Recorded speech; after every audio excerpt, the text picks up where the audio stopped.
I'm Nick Von Walkerbarth, and you're listening to the Von Dubcast. If you don't want to listen to me gap in the intro and you want to skip right to the interview, skip about 11 minutes. But before you do, please consider doing one of these couple things that really helps out the show. Following the social medias for the Von Dubcast, subscribing, and leaving a review. If you could do those things, that'd be awesome. Also, give me a subscription on the YouTube channel. That'd be great too. Hey everybody, welcome to episode 121 of the Von Dubcast. Apologies for the late episode. We've been just tearing up this road in the US here on this road trip. I don't know if you guys listened to episode 1 and 2. I know we've been promising more episodes than that and kind of get you guys caught up. I think the first 2 episodes only covered like maybe the first 4 days of the trip, and then things got pretty wild once we got down to California. Met up with our buddy Fraser, who was supposed to hop in. I mean, you guys are going to hear about it once we do an episode, but you know, some realities happened, caught a little bit of the vid, and had to kind of change our plan a bit. Fraser ended up not hopping in with us. We extended our trip out to Lake Tahoe and just kind of camped our way through. Ended up going to the Grand Canyon, did some hiking around there, and then just made it to our first kind of solid destination with a bed under us, which was in Maricopa, where my parents have a place here. So we've just kind of been resting, relaxing, getting healthy here these last couple of days in Phoenix, getting a little bit of golf in. We're feeling a lot better. We just couldn't really be, out and about doing crazy things when we're both stuck with the vid. I did a little bit of a happy dance when I finally got it, just to kind of get the whole thing over with. Once we tested positive, we, not like we were doing anything crazy before, but when we went out in San Francisco, I have never been in a bar that packed. I'm telling you guys, it was like shoulder to shoulder. If you tried to dance, you just get dirty looks because you'd be bumping into people, and it was just wild. And we left that bar. Well, I don't remember much of leaving the bar. I'm sure this story will get told on another podcast. I was in a little bit of rough shape leaving, but the next morning waking up, talking to Chase, I was just like, there's no way in hell we didn't catch COVID last night. Like, there's no way. It was too packed. It was too crazy. It was like, we were just sure of it. And then sure enough, a couple days later, we bingo bango popped for it, and just been, doing the right things to get healthy. Took our ivermectin and, lots of rest, lots of NyQuil and Mucinex, and lots of hacking in the old RV, but we're just having a time. I cannot believe how beautiful the US is.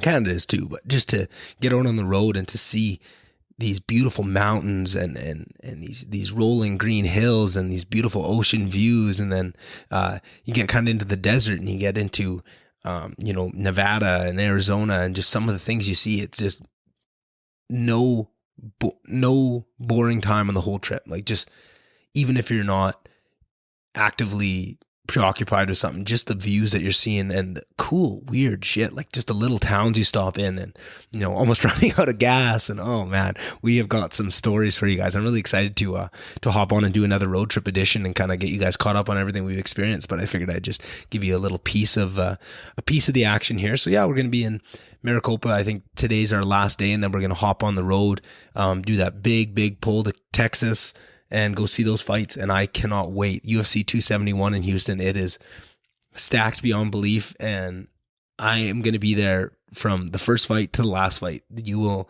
not catch me out of that seat. I'm so excited. I'm just absolutely vibrating. You guys cannot even understand it. I am, beyond psyched. So cannot wait for that. It's going to be a big pull. It's probably 20 some hours from here to Houston, and we got a couple days to do it. That starts, the fights are on Saturday. We'd like to get in Friday if we could. We might end up getting in Saturday morning or something. We got another buddy. I know we weren't able to get FO on the trip for any good length of time, but I think we'll be meeting up with another buddy of ours once we get to Houston. Cuggy, who's been on the podcast before, maybe we'll get a podcast with him. And that was the one thing I think I was a little bit disappointed. I mean, would have loved to have Fraser on the trip, and it was so much fun to see him. And we actually got a game of golf in with him. Like I said, you guys will get the full story when we do another one of these road trip casts. But I was really disappointed we didn't get a podcast in with him, because I think it would have been so funny to get those two idiots, him and Chase, on this podcast and just let them roll. Oh, you guys have been loving Chase's fish and chip review. I've been telling you guys since the start of this podcast just how funny that kid is when he gets going. And I don't know that those fish and chip reviews just had me cracking up. I could barely contain myself trying to be serious and help move the story along. But oh man, I was just inside and probably outside just giggling to myself that whole time. Just had a great time with it. So yeah, the trip's been awesome. Really enjoying the road, and too bad we got a little sick, but considering it, the amount of fun we've had and making the best of that situation when you catch a little bit of COVID, we've been doing awesome. I've been so, proud of what we've still been able to do. That hike at the Grand Canyon was a little bit of a death march there. We, just putting one foot in front of the other and just, trying to get that fresh air in your lungs and lie to yourself that, oh, this is good for me, this is healthy, and your body's just rebelling against you. Wanted to do it, but we get through that kind of stuff and still made the most of it, still enjoyed it. The dog has been loving it. He's such a good little boy. He just sleeps in between us in the RV when we're driving, and always wants to play when we're stopped. He's just a great little guy. He hasn't peed or pooped in the RV once. He, I knock on wood, don't want to jinx that. That would be a bad one. And I think he's enjoying a little bit of the home amenities here as well. The little dog, he was just out on a floaty with my mom, floating in the back pool here in Arizona this morning. So he is loving his life and living it up to the fullest. So yeah, that's kind of what we've been up to. Today's episode, we got a great interview with one of my buddies, Curtis Malbeuf. He is someone that I grew up with. I think I don't know what grade he would have been. And we probably mentioned it on this podcast, but it was a couple weeks ago. I don't remember, but how old he was when he moved here. But I was, right away best friends with his little brother, Travis, who's been on this podcast as well. And, kind of growing up with no older brothers, you kind of got to take on, the other older brothers within your friend group, right? Like I've had Drew Discover on here and his older brothers, Derry and Darby, and kind of talked a little bit about what that's like and what you learn from what you pick up. And then it was same thing with Curtis. We played a lot of road hockey, got a lot of stories, they were, all into girls, and we, were a little bit too young or just too cowardly to make any of those moves. So we kind of just, live vicariously and hear all the stories from them. So it was really nice to catch up and to talk to Curtis a lot about mental health and what it's, what that journey's been like for both of us, and just kind of, comparing notes with someone. I think you learn a lot. And I think, especially with someone like Curtis, who, if you would have, asked a lot of people growing up, I think a lot of people would have no idea that Curtis, struggled with mental health just because he was, such a popular guy and good at sports and was really adept at kind of hiding some of those things. And I think a lot of the people that struggle the most are the best at hiding it. But then to have the space where he can come on and be extremely open about it and his struggles and what tools work for him. I think that was just really special. I was really appreciative of it, and it's something that we wanted to do for a long time. Me and Curtis had talked about doing this, months and months ago, and just the timing didn't work, and then just all kind of fell together right before this trip that we could come have an amazing conversation. I think people are really going to see a different side of Curtis if they, unless they know him, pretty intimately. And I think that's what's really special about this. I'm very glad that I have this platform to allow people that, and if they get something out of it, and then I always learn something each and every time. I feel like I'm just leveling up as a person with all these really intimate lessons that people have learned on their own, and then I get to just kind of swoop in at the end, hoover up all the knowledge and all the learnings from them without a lot of the pain of going through it myself. Not that I haven't gone through my own bullshit, and you can't keep me from bullshitting on these podcasts. Once you start put a mic in front of me, I probably barely let Curtis get a word in, if I'm really honest with you guys. But I'm hoping that's what you guys are showing up for. I'm trying to get better at it, give the guests a little bit more of the spotlight and me backing off a little bit. But that's that'll all come with time. So I hope you guys really enjoy this conversation. I hope you guys enjoy the next road trip podcast. I'm hoping maybe after the Oilers game tonight, I can sneak maybe Ingo and Chase onto a pod here and give you guys kind of the update of everything else we've been through, the full story day by day of everything we've been through and everything we've experienced, and hopefully pull a couple of those stories out. I think maybe throwing my dad on there would be good, because he hasn't got the full story yet of all we've been through just yet. And there's lots of really funny stories and bullshit. So hope you guys are having a great week. Again, apologies that this episode is so late. It's just kind of it's been tough on the road to be getting this podcast, all ready to go and finding good enough internet to even upload it. I'm just hoping that, a couple more times along the trip, I can get somewhere like this where I can make it happen, get these episodes uploaded. But I'm trying not to stress too much about it and just know that this month of road tripping, if I get podcasts out, that's a bonus. But this is a vacation and I need to treat it like it is and really unwind. I've been going through some other stuff as well that, maybe I've also had, this is awesome. I've had a ton of people requesting a solo episode, which is something I never really saw coming. I didn't, I just kind of use those as filler or more for myself when I just needed to get something off my chest. I would throw one of those solo episodes on, but actually a bunch of people have been requesting those of me. So maybe I don't know, it might be tough on the trip. They were always kind of doing something or other. So it's tough to sit down, even to do an intro like this to steal 10, 15 minutes to sit down and get it all together is tough to do, but definitely want to try and do that, especially if people are asking for them. I love doing them and all that. So maybe when I get back, if I do one of those, I can kind of let you guys in a little bit more on what I'm going through right now and all that. Just like I try to do with those solo episodes, but I might just have to wait a little bit. I just want to let people know I'm hearing you, and that is so awesome to hear that you guys are hungry for those, and I'll bring them to you. Whatever you guys want to see, I'm here to please. So yeah, other than that, enjoy this episode with my buddy Curtis. Please let him know if you enjoy it and pass it on to a friend. Follow all the social medias for the Von Dovecast. That always really helps.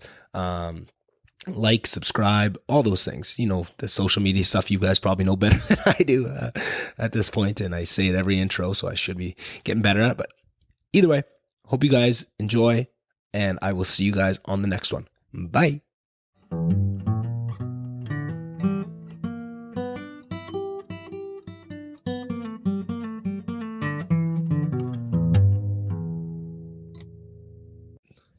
All right, thanks for being here, Kurt. Start off, drop a cap. Yeah, off the hop.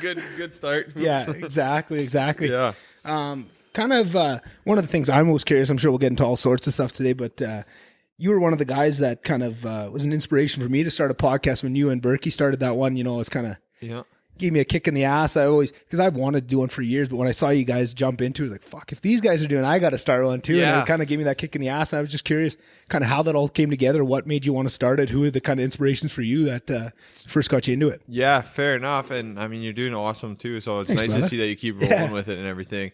That's one thing I kind of wish I still had why I wanted to jump on here too. Yeah. But they're a lot of work. yeah, they are a lot of Fucking work, and I don't know, you don't get to see, I guess, the reward for how much work goes into them so Big quick. time. You know Big what I mean? time. Yeah. But actually, I never even listened to a podcast. Really? Cody one day came to, like, we were partying or whatever, and then, like, we always said, we're like, it'd be pretty funny some of the stories we tell, or some of the shit we do, because we used to do dumb things growing up, right? Oh yeah, I got to see a lot of that growing up with you guys. Yeah. So and then he just like, do you know what a podcast is? And I was like, no. And then COVID hit, right? And we were in lockdown. He's like, let's just fire one up. And he's like, he did all the editing and stuff. So and then I jumped on board, and then so that's kind of how that whole thing. And then I started listening to podcasts after, like Spittin' Chicklets and all of those sort of things. Yeah. I like the locker room ones for sure, but so then that's how that whole deal went down. And then it just kind of got to be too much work, kind of hard with scheduling too, to kind of get two guys together all the time. Yeah, like Cody like switched jobs and he was working nights on this job. tough. And then also like, I mean, I bought a house in town. I don't make it to the city as much as I used to. So it just was hard doing it over Skype. And then we didn't have nice equipment like this. And like we were buying merch and stuff. We're like, how much money do we really want to throw into this before blowing it up? Or, you know what I mean? So and then it just kind of disappeared after that. Exactly. With how much work it is, if it's not 100% in, it's even if you're only 90-80% in, it's kind of just a ticking time bomb when it's about to kind of fall to the wayside, right? Yeah, and I mean, you've probably already, like, you got some wicked equipment now and stuff. It's not like a cheap investment. Like, you know what I mean? We had a nice headphones and the tuning set and stuff like that. And we're already like, holy shit, like, I don't know. But we did get some sort of like sponsors and stuff for merch and things like that, which was nice. But so you did kind of see it. In the end, I do wish we were still doing it, but I don't know. Also life too. For sure. Well, you got a kid on the way, right? That's a big deal. Bought a house, right? Life changes so quick. It's one of those things. But the flip side of that coin is if you guys ever decide to, it's two snaps of a finger and you got to start it back up, right? I mean, easy for you to say if he's doing all the editing and shit, but really there's nothing holding you guys back other than, throwing the commitment behind it, right? So it's still there. That is true. Yeah. And like I said, it was kind of like, Yeah, we're just going two different ways too. It's hard to start telling. He wants to tell war stories, and I'm like, I don't know if I can anymore. I kind of got a baby on the way. Yeah, so that is I got true. to tone her out a little bit and take them to the grave. So a couple of those ones. Well, I won't get too deep into some of those stories today. Good, but, I was just sitting here before thinking of all the stories and kind of similar things. Like, oh man, do I even want to bring some of those up, or what we used to get up to in that garage back in the good old days there? Claire's garage was a little out of hand. That was, but like, for guys like me, like growing up, my parents were it felt like they were pretty fucking nice, but felt like I was way more strict than all my buddies, right? Like I always had the earlier curfews and that, but to have a place like that, because if I'm over at Malbeuf, you know, they're not worried about nothing, right? And it's not like we have to go out to some party, because we could just hang out in the garage and have those nights, right? And I think also for me too, just with you and Burke and a couple of your other buddies there, kind of Burnsy and them. Yeah. Anderson, I guess, was back there. I'm trying to think of all the boys that were back there then and stuff. And just like the lessons that we picked up, you know, we're always hanging around you guys, little shadows there, and all the, you know, went back when we were a little bit younger and you guys are bringing girls over and stuff. That was just such mind-blowing shit to us as kids. Like, holy shit, how'd you even talk to a girl, right? Like that was lots of fun for us. I mean, that was fun. And then, you know, running into each other with those big workout balls and busting skylights out of the roof. Man, I forgot about that. Oh, yeah. That was the number one story that stuck out in my head of me, you, Berkey, and I don't know who was there, maybe your brother. I think it might have been Cubes too, Curtis. Oh, maybe. He might have been over, getting in a little bit of trouble. And we kicked it or something, hey? Then we broke it. Because I think what was happening, I think we had two of those big medicine balls and we were running at each other, right? Yeah. One guy had the couch behind and we had the cushions off, pulled on there. And I think one of the balls just shot straight up and busted one of those tiles right in half, and everyone went running. Yeah. I forgot about that, actually. That's funny, man. That's why we got to stick out in the garage where we can't do too much damage. Yeah. I mean, we definitely managed to do a bit in there. Do enough. Yeah. And then that was, you know, of all the crazy things that happened during the fire and all the people that lost it, you know, like, you guys clearly lost your house and lost a lot of things, right? And you know, for our little, you know, crew or community that was always in that, you know, that was a big deal for us too. We lost kind of our hangout, and then when you guys rebuilt it and built that party shack of a garage that you had, we got a few extra years with a little bit more gasoline in the engine there to rev up some parties in there, and we're all a little bit older. It's pretty crazy how like the place my dad designed the garage around, like knowing the boys are coming over.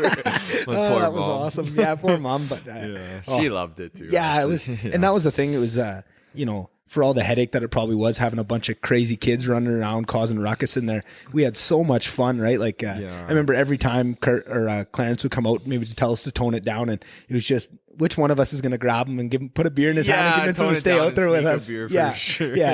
Oh man, good times, hey? Yeah, they much rather that than us like sneaking off to the pint or sure. Not the pint. I mean, what did he call it? Pits back in the day, the pits parties. Like walking across the highway. My mom was always weird about that. So. Well, I mean, rightly so, right? That was. I only got to go to a couple of those pits parties. The same thing, and it was definitely not with permission. I had to come up with a couple stories. I think I got permission to go once, and it was because my sister was going, I don't think she went to many of those parties either. But like, just walking across that highway into the back, you come down a hill, and it's just a big bonfire. You can see it from town. Jeez. Yeah, actually, funny that you say that. Like, reminds me of one time there was one at the track. Party, and I was dating an older girl at the time, so she was out, and I was like, well, I want to go. My mom's like, not a chance, and all this. I snuck out, went out to the track, and I was walking back. It must have been 3 a.m.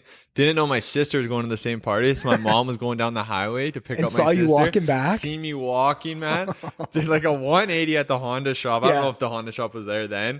And just fucking like Mach 30 down the highway. Get in the car! I was like, oh man, I think I dove in the ditch to hide. I was loaded too. Oh, of course. You were coming back from a track party. That was definitely one of the worst. Just busted for sure. And what was so funny about having your brother on and bullshitting with him, kind of talking about before you guys moved to town and growing up in Winfield, Breton, right? Yeah. And just, you know, like talking to Trav, just, you know, about living kind of the bit of the farm life kind of thing, or at least closer to it out there. And I just never thought of Trav in that way, or you guys as a whole, and like even more so.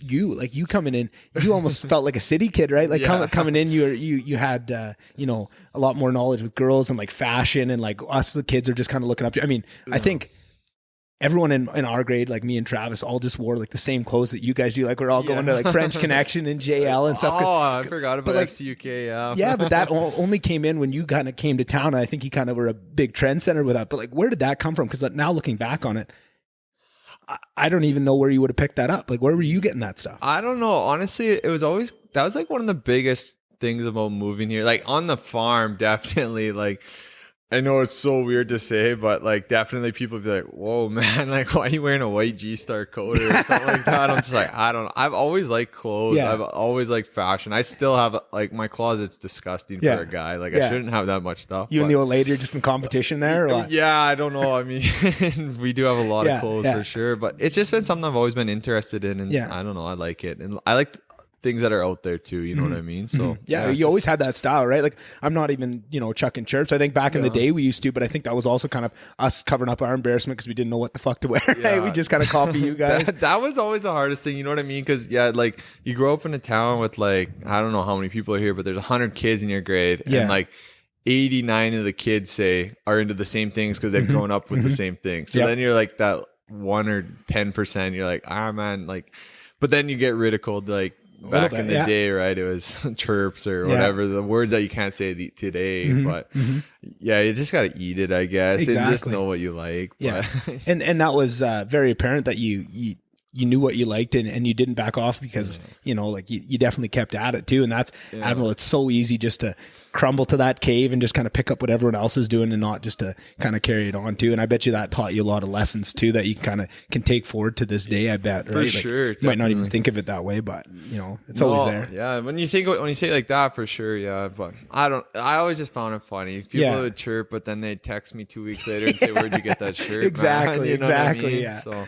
but it takes a lot for people to get comfortable outside their skin and do things out of the norm. So for sure, it's fair enough. For sure. Yeah. And was that something for you? Because you kind of mentioned that you kind of live in both worlds, right? You grew up in small towns, you knew this lifestyle, but you also spent a couple of years in the city and definitely have lived a lot of city life, where I think of a lot of the guys we grew up with that haven't left, really haven't seen that side of it. And you've got to see both, and now you're kind of making your decision. You bought a place in town, you're having a kid here and you're kind of starting a family. Was that a hard decision to kind of pick between that city life and kind of that small town life, and kind of what went into that? I'm very curious about it. Yeah, I guess probably if you would ask me 5 years ago, definitely never would have moved back. But the older you get, and then the less things seem amusing, you know what I mean? Like just silly things, like when you're in the city, going to the gym takes 25 minutes, half hour. Getting groceries takes half. Like things like that I started to miss, where I'm like, oh, I hate how this, like, people, I don't hate people, but I just hate how swarmed it is in the city. So that part, but I do miss like kind of a foodie. Like I like going out to nice restaurants and things like that. I like having like a sushi, for example, things like that, right? It's like sushi and are we having Subway or Subway tonight? Like fuck. So I mean, we've been eating at BP's menu since we were 16, or even before maybe. But so things like that I miss. So at the end of the day, I think when I realized that I wanted to have kids, I was like, don't want a kid in the city. I do want a kid in a small town. So that's basically why I came back. That was the big move. That was the big thing, was the kid. Like I knew I was ready to start having kids, and I was like, I want to have what I had growing up, with the small circles and the tight friendships and the more values. I always found, no disrespect to my friends in the city and stuff, but I've always found that kids from smaller towns seem to have higher values, I guess, and respect. I don't know. That was a huge eye opener when I first went to university and got to know a lot of friends from the city. And same thing. It's just different. It's not any better or worse really, but it's very different of how you speak to definitely with girls. I noticed it right away of just how people were speaking to girls. And I don't know, maybe that's the difference of growing up with, 100 kids in your grade, where if you can kind of just the risks you can take and kind of the jokes you can make without knowing people, right? And that was just such a new world to me. And I just almost was ready, because I think some of the things that they were saying to girls, like in joking ways, if you would have went to the bar in Slave Lake and said some of the stuff, someone was going to be grabbing you and taking you outside. Say, right? Uncle Ned's grabbing you and taking you out back, for sure, exactly. and giving you a disrespect lesson or whatever.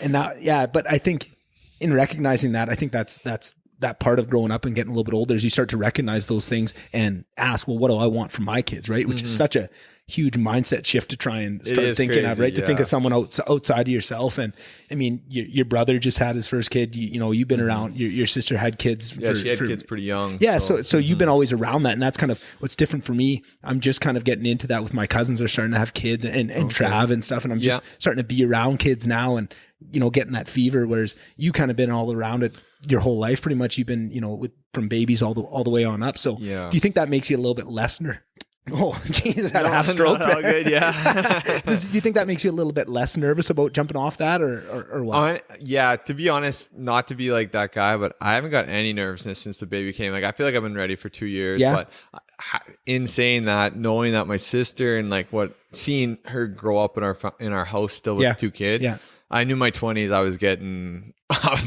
letting loose, man. I wasn't locking it down in my 20s. Like, I don't know. So that part, I feel like I've got flushed out of my system and I'm ready for the step. Yeah. So that if I would have maybe had kids when I was 24, it might have been a train wreck, whole different nervousness. Like, what the heck's going on? Yeah. Right. But, and I didn't think of that. And that probably is for so many people. A huge piece of that puzzle is what have you done up until that point to be ready and to get those things out of your system, right? Like when I think about that for myself, like I definitely want kids really badly. And like, that's something I want. Yeah. And I think because it's not really on the table where I want it and I'm starting to think about it, but there's not really the opportunity for it.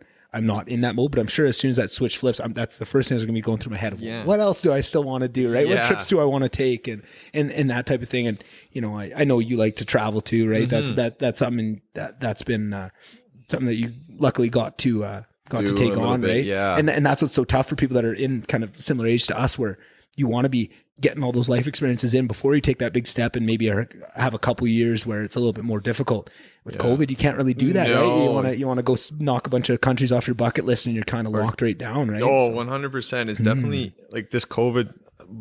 I mean, it's hard to just dive right into COVID, but it's like, it's definitely ate up a lot of prime years for a lot of prime people, for sure. Right? So, and I do understand the fact some people will be like, oh, I'll do it when I'm retired or something. It's like, yeah, but it's kind of different. Like when you're younger and stuff, I feel like you might be able to enjoy it a little more, but I don't know, when you're retired, you might have more money so you can maybe do nicer things. It's tough. But then your standards are different too. That's right? What I mean. Like, yeah. So like doing that Kentucky tour a couple years ago, which was just such a light, like that was one like if I had to point to a few things in my life that really changed me, that was one of the biggest ones. Right. Yeah. But thinking about that just a couple of years later, like, at the age I did, I think I was 23 when I went on it, and you're staying with this. I don't even know what that is. It's like a Kentucky is a company, and they have tours all over the world. So I did 2 different ones. The first one was European Whirl, it was called, and then I did the Greek island hopping or whatever. So the first one was 21 days. You start in London, and you have all these different things, and then they have events, and you have 40 other people with you. And oh shit. It was pretty much all Australians and great looking girls. And, it was awesome, right? Like tough crowd. Tough crowd.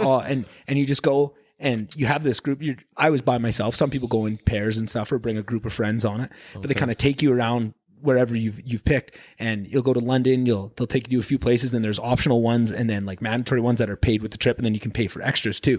And then at night they just have connections, so they take you to a good bar with everybody, and they just let you party your favorite if you want. Right? Yeah. And that's sweet. Doing that was just like so much fun, but some of the amenities, and because you're on a group with a bunch of young people, it's kind of tailored towards that. So like when we were in, where was it? I think it was Venice.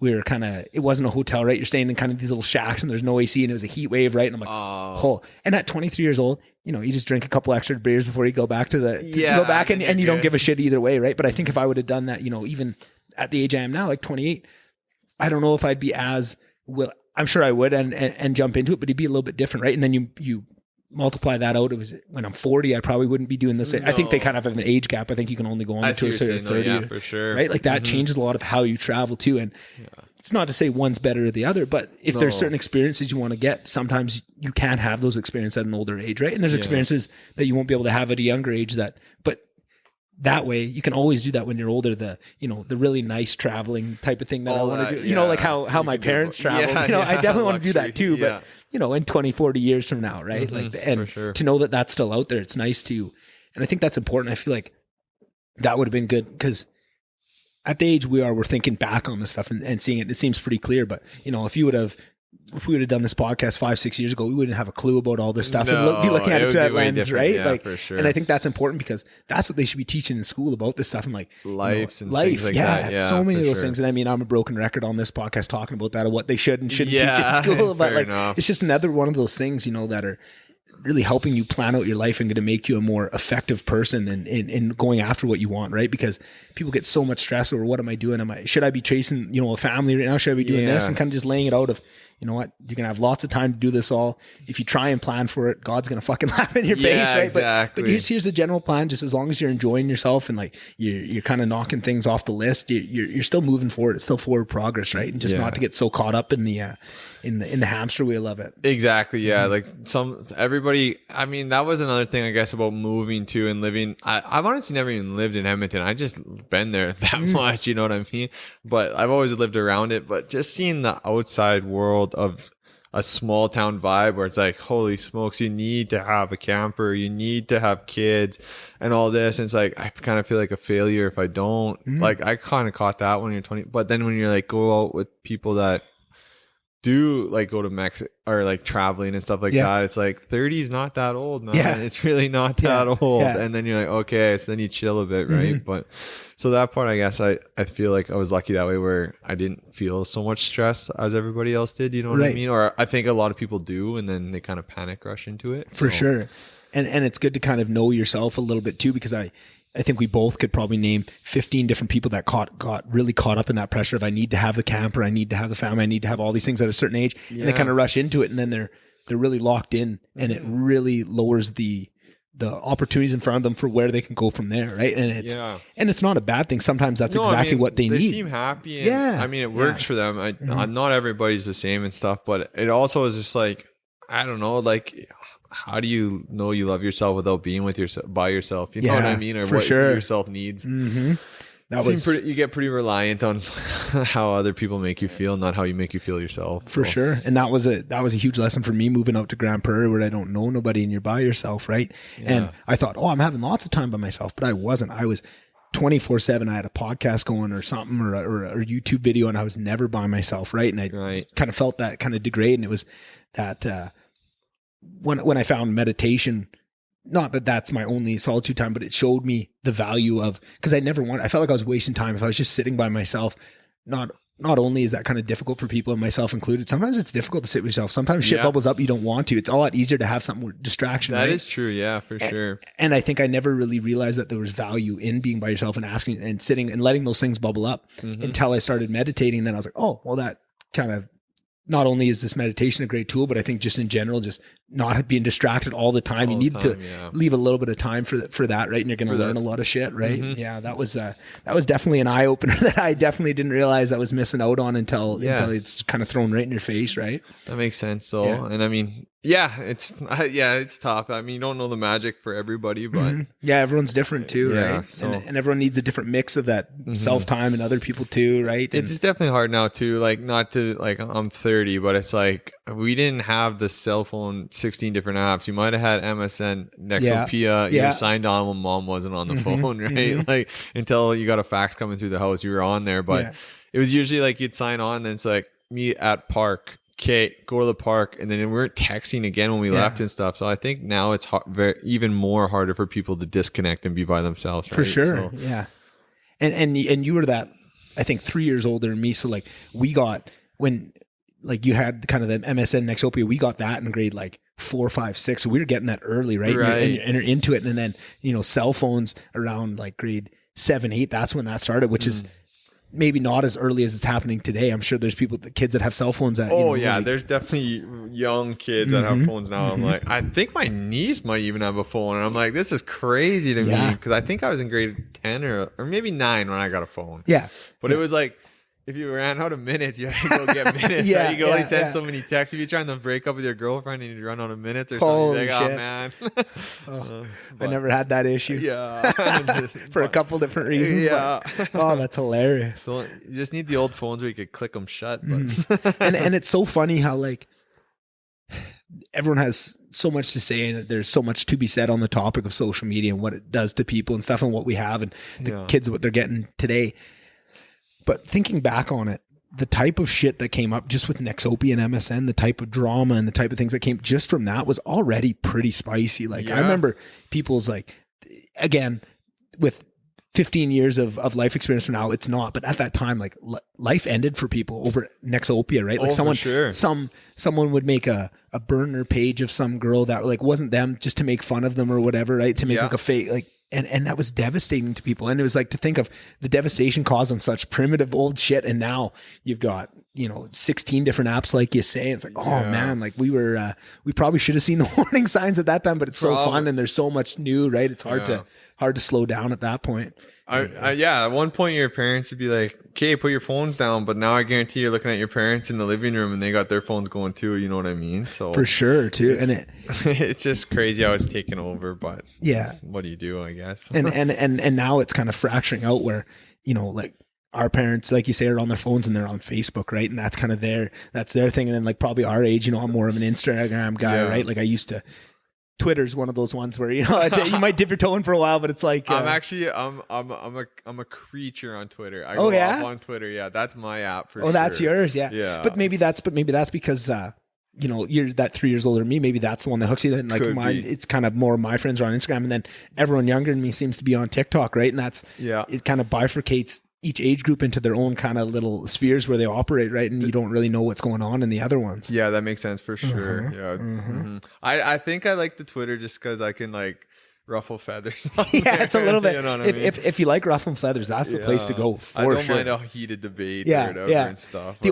only shitty thing is with all of them. I shouldn't specify this to Twitter. It's I think because it's the place to go to ruffle feathers, this is exacerbated, but there's so many fake people on there. Robots. Not even just robots, because robots you can kind of tell. It's, Russia, China, all these places just have apartment buildings of people that their only job is to have 15 different accounts going, so it's a person and they know how, and they don't care about putting anything forward. They just want to ruffle feathers. So there's, you're within that and you don't know if you're in an argument with someone that's just there to argue with you, right? Yeah. And they're causing the discourse to, like, that's a scary thing. That is pretty scary, right? When you think about it like that. But. And the more that comes out of it, like the Internet Research Agency in Russia, right? Which now there's whistleblowers that are coming out and saying like, no, like this isn't some boogeyman. This is actually happening. We have proof. We have pictures of the buildings. We have like the people who have done it, right? That are coming out and now are going, ooh, right? Like, okay, well, if Russia's doing that, what's China doing? Because you know what I mean? Like, no, there's a lot of people there that need a lot of things to do. That's for sure. Yeah, and the control to do it. And where, when it happened in Russia, a lot of it leaked out, but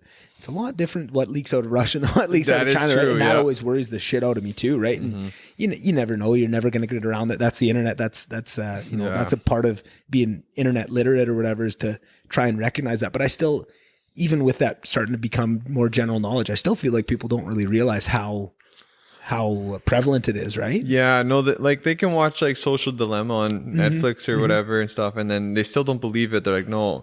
It's like, well, like you also have a conversation with somebody about a orange hockey stick, and all of a sudden you got 3 ads for orange hockey sticks. Yeah, you know what I mean? It's just, it's out there. What these people are saying isn't crazy. It doesn't make you a wacko because you're saying it. It just they don't want to believe it. So. Yeah, and there's so much incentives not to believe it, or not even like to not believe it, but not to address it, not to make a change because just say whatever. I guess. Yeah, exactly. It's good. yeah, it's too fun. It's too fun not to. I'm still gonna do it, right? Which that sound, to say it out loud sounds silly, but so many people are. I'm like that, right? Like I know Instagram isn't good for me, but still I'm on it, right? I know Twitter is probably not good for my mental health, but you're still there from time to time, or maybe you're on it lots. Who knows? Right? Whatever your yeah, I definitely had to dial back a bit. Like I don't know, growing up, I did. Like now that I'm getting older, have the mental issues and stuff like that with mental health and like the insecurities and all that sort of stuff. Like even going back to clothes and things like that, a lot of those things I did because I was actually like really insecure, you know what I mean?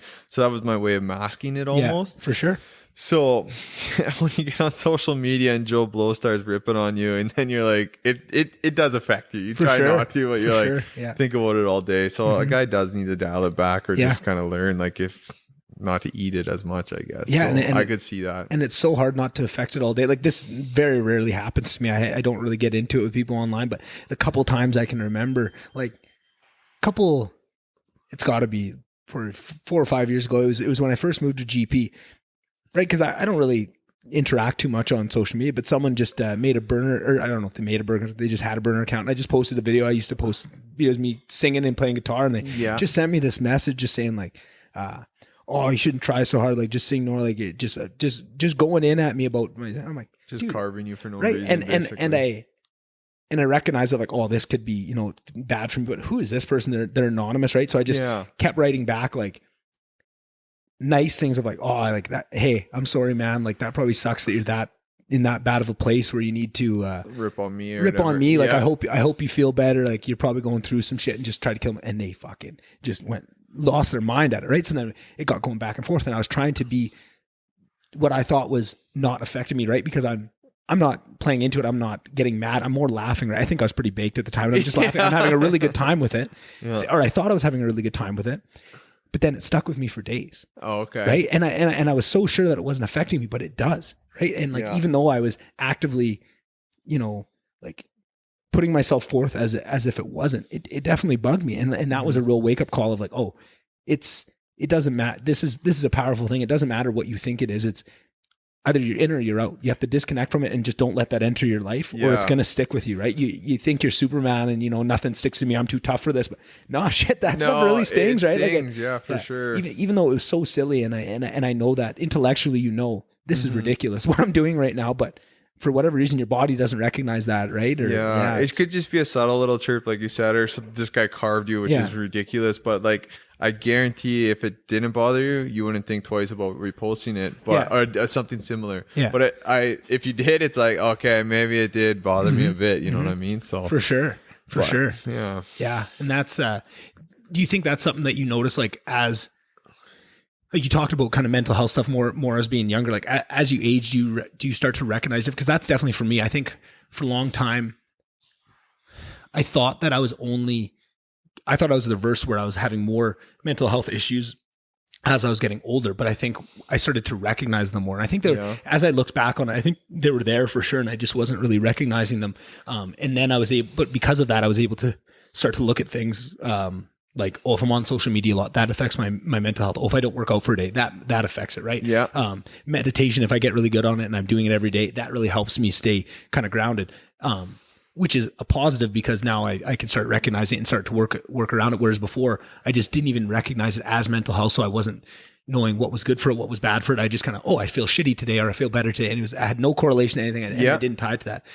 Do you think, like, does that not match what you thought, because you were kind of think that you're handling it more as you get older? Is that no, I say that's pretty close to like, for me, I don't know, growing up in a small town and stuff like that, playing sports and everything, right, wasn't the best at things, but it wasn't the worst. Yeah. You know what I mean? Mm-hmm. And like, I got a lot of ego pumps through my growing up for sure. Mm-hmm. But the more ego pumps I got, the more insecure and shitty I felt about myself. And I was always like, I don't know why I feel like this, but I feel like it all the time. Or like, I feel like I'm constantly trying to impress people or something like that. Like, I'm not good enough. Like external validation. Yeah. Like it's not coming from inside. Yeah. And then people would sit there and just be like, what the, like, people close to me that would finally open up, or like get drunk, and then you're crying and you're like freaking out, and you're like, but then they're like, oh, it's just because you were drunk, it's not a big deal. Or like, they wouldn't validate your feelings. And then, so then you'd brush on the rug. And then we all know back then, it's not cool to cry as a guy. 100%. Right? Yeah. So, and how crazy, how much of a shift, like,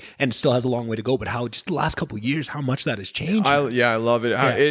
I definitely been on media more because of that, and like open about it, because I can see, like, I made a few posts and I probably had 100 people reach out to me, you know what I mean? Just about like, hey man, like, thanks for doing that. Or this is my problem. Do you mind taking a minute? And I'm like, yeah, call me whenever, man. Like, I don't just post that stuff to post that stuff. Right.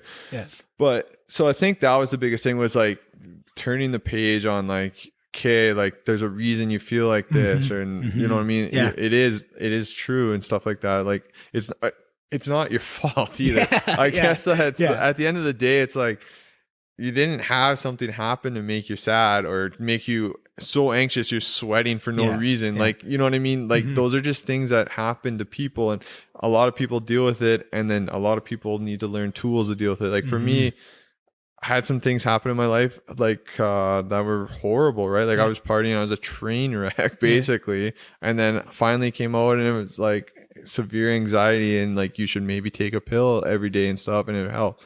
Got on these pills and yeah, it does help, you know what I mean? Yeah. But like if you would have asked me in high school and said like somebody's taking a pill to feel better, honestly probably would have got made fun of for sure, right? Yeah, exactly. So that part I think is good. And then so like what you say, getting older, the tools just do open up for you and stuff, and maybe you are more comfortable in your skin, you know what I mean? You don't care as much what people think and all that. But yeah, I could see it from a lot of people just being confused, I guess, and stuff like that. So, and that's why it's important to talk about it too, because, you know, like for myself, and I'm sure you'd see this too, of all the undue suffering that you felt just by that stigma. And everyone always taught, you know, almost stigma and taboo are said so much these days, almost loses its power. But no, for sure, it's important because that is like, it's so easy for us to look back and for you, I think you said something really important there about like the ego pumps and stuff, and that is external validation, and it's short term. It makes you feel good for a bit, but then it's not coming from within you. It's not that true self-love, which sounds so cliche, but that's what you really need, right? And that's what everybody needs to work to find. But you're not even at a place, you're dealing with so much anxiety, or maybe it's depression, or maybe it's whatever it is you're dealing with. You're not even in a place where you can recognize that, right? And maybe you get on a pill, or maybe you finally talk to somebody that validates your feelings, whatever it is that gives you that first step, that gets you out, get your head above water where you can start to see shit and look around. And then you go, oh, right. Like, oh, it's external validation. That's an issue, right? Or oh, it's, you know, for myself, it was a lot of recognizing where the trauma's coming, because mine thing was 100% insecurity, right? And I recognize that my insecurity came back to my body issues was huge for me, right? And I always had that, right? But that was such a step in my growth of recognizing that and just realizing, oh, this like matches up, right? And I've been able to find a couple more of those things, but I would never, it was so painful to even think about those things at the start that I would never, like when I was down, I would never want to actually deal with it. Deal with it and find those things, or even, you know, ask myself the questions to find out the answers to those questions, right? I don't even want to know, right? Like I'd rather just feel these feelings and sit there. But then when you get on the other side of it, and I think a big part of that is, you know, for myself too, is listen to podcasts and listen to these strong, admirable men that I really look up to, being able to talk about those things and talk about their feelings, talk about what they went through and their battles with depression and stuff. And it's like, oh, this super accomplished comedian or hockey player or something. Oh, well, that you never would have thought of, and stuff like that. And that gives you the okay to start to, and maybe they talk about some of the tools or some of the things that they deal with, and maybe it's not exactly one-to-one what you dealt with, but it's similar enough that you can start to ask the right questions, and then you start realizing these things, and it's momentum, right? You start to work towards it. It doesn't mean you're going to have, you know, you fix it like that, right? Like my mental health journey, once I started to recognize that's what it was, it's been a roller coaster, right? Like over Christmas was a really tough time for me, and I was really not doing good, right? Again, it's tough to just dive right into COVID, but just it's affected a lot, man. That's one of the biggest things why, like, all these, like, right now I'm kind of like get labeled as the anti-vax train. Like, I am vaccinated, but I don't think it's healthy to have these people doing what's going on right now. You know what I mean? And that again is back to maybe selfishly my mental health, because like for me, I wouldn't even have known it, like, either. Like, I had to go to a therapist. It was a court-ordered thing. I never would have went to a therapist if anyone would have met me growing up, right? Yeah. Now I think it was the best thing that happened in my life. And you probably recommend it to a bunch of people, right? I would for sure.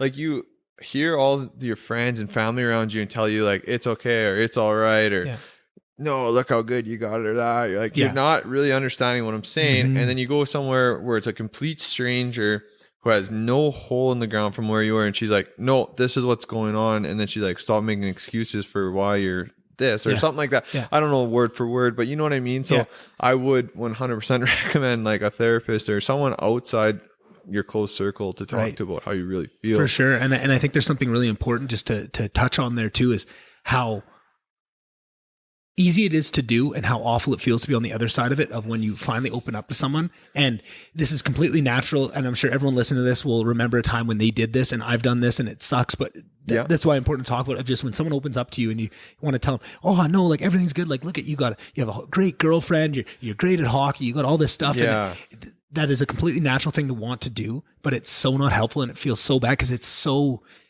anxiety or to finally open up to someone about this and just to, so I think that's important for people to hear. If someone does that to you, just try and, that toxic positivity that's so natural, just your reaction to get out of the uncomfortable feeling of it, just to try. That's 100% what I meant by like the ego pumps and stuff like that. They'd be like, man, you're like playing on the good team. You got the nicest clothes. You're doing this. It's like, you're popular. I don't care about that exactly. shit. Like, I'm not trying to tell you that right now. Like, I see all that. Yeah. There's and I still feel like shit in my head that's going on right now. You know what I mean? Like, exactly. You could put, it's like kind of like a lipstick on a pig. It looks good. It doesn't look good and it's not fixing the problem, right? Yeah, so it's a Band-Aid I hear on a what you're bullet saying. Yeah, exactly. That's for a better sure. expression for sure. And that's what's, and it's not to demean people that do it, because that's such a natural reaction, right? And I think that's why it's so important to talk about this too. And it's, like, it's great for people to post, like mental health posts on social media and stuff. And that is all good. And it's all kind of adding. But I think when you have a conversation like this, where we can really talk in depth about it, of like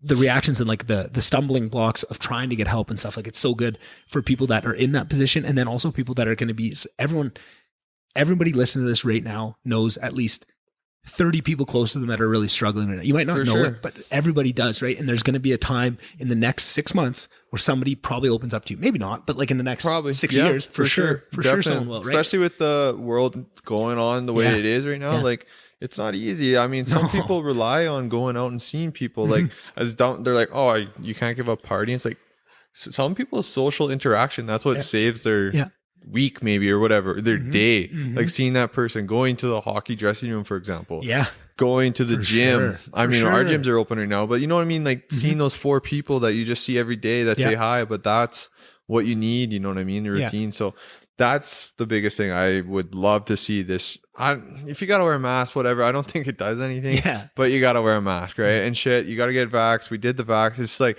enough, that's, I don't know. That's, I don't want to get, like I said, too into COVID. It's hard. We need 4 hours just to go through it. Like that's I'd have to sleep over. Exactly. And that's what's so frustrating for me is I'm way too deep down the rabbit hole. I've done way too much research, and nothing conspiracy theory, like just only really like people that I've listened to for years that I really respect and I looked into, and I know where their blind spots are because I've listened to them for years and I know where they're going to miss things. But when you have 10 different people that you really respect and they all have different blind spots, you can kind of compare that and you can paint yourself a pretty good roadmap. That isn't exactly right. I'm not just parroting Joe Rogan. I'm not just parroting Brett and Heather Weinstein. I'm using all of them to make a better case for myself and some connections. And I'm a pretty compassionate person, so I have compassion for the rest of this and for people's fear, and I want to. But having said all that, there's much better ways to handle a lot of this that we're not using, and we're just keep going back to the same things. And at least what's now is at least it's starting for people to talk about the ill effects of lockdowns and this stuff and mental health. Like that's starting to come out, which is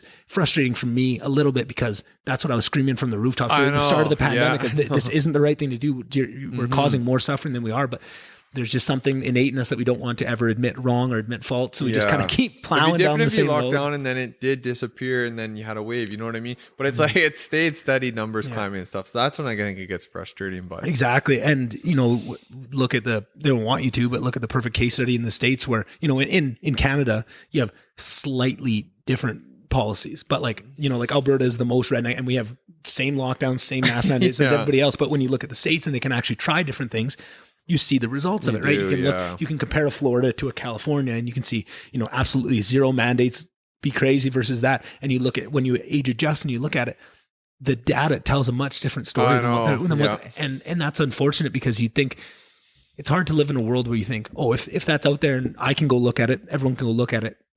Surely we must adjust our strategy or at least address that, why we're not changing when there's so clear evidence here. And to live in a world that's not, that's what's hurt my mental health the most. I feel like I'm living in a crazy world where like I have all this proof and you can't have an argument with anybody because they don't want to. And it's like, it's frustrating. It drives me nuts, right? Like I just, the gray period when it comes to like this COVID for sure, or even like any discussion, like you even discussing the Oilers right now, there's no gray line anymore. It's either you're fire everybody or keep you know what I mean? There used to be like a healthy discussion, I feel like, of things, but now it's like yes or no, yes or no. It's like that's what I hate now. It seems like you can't have a conversation at all for sure without one guy needs to be proved wrong. It's like why can't we just talk. And, I don't know. And that's what's frustrating to me is it's very rare, but it's out there. And for my biggest thing is, if you want to hear that gray area, listen to podcasts, because that's where it is. There are still people out there that are having this conversation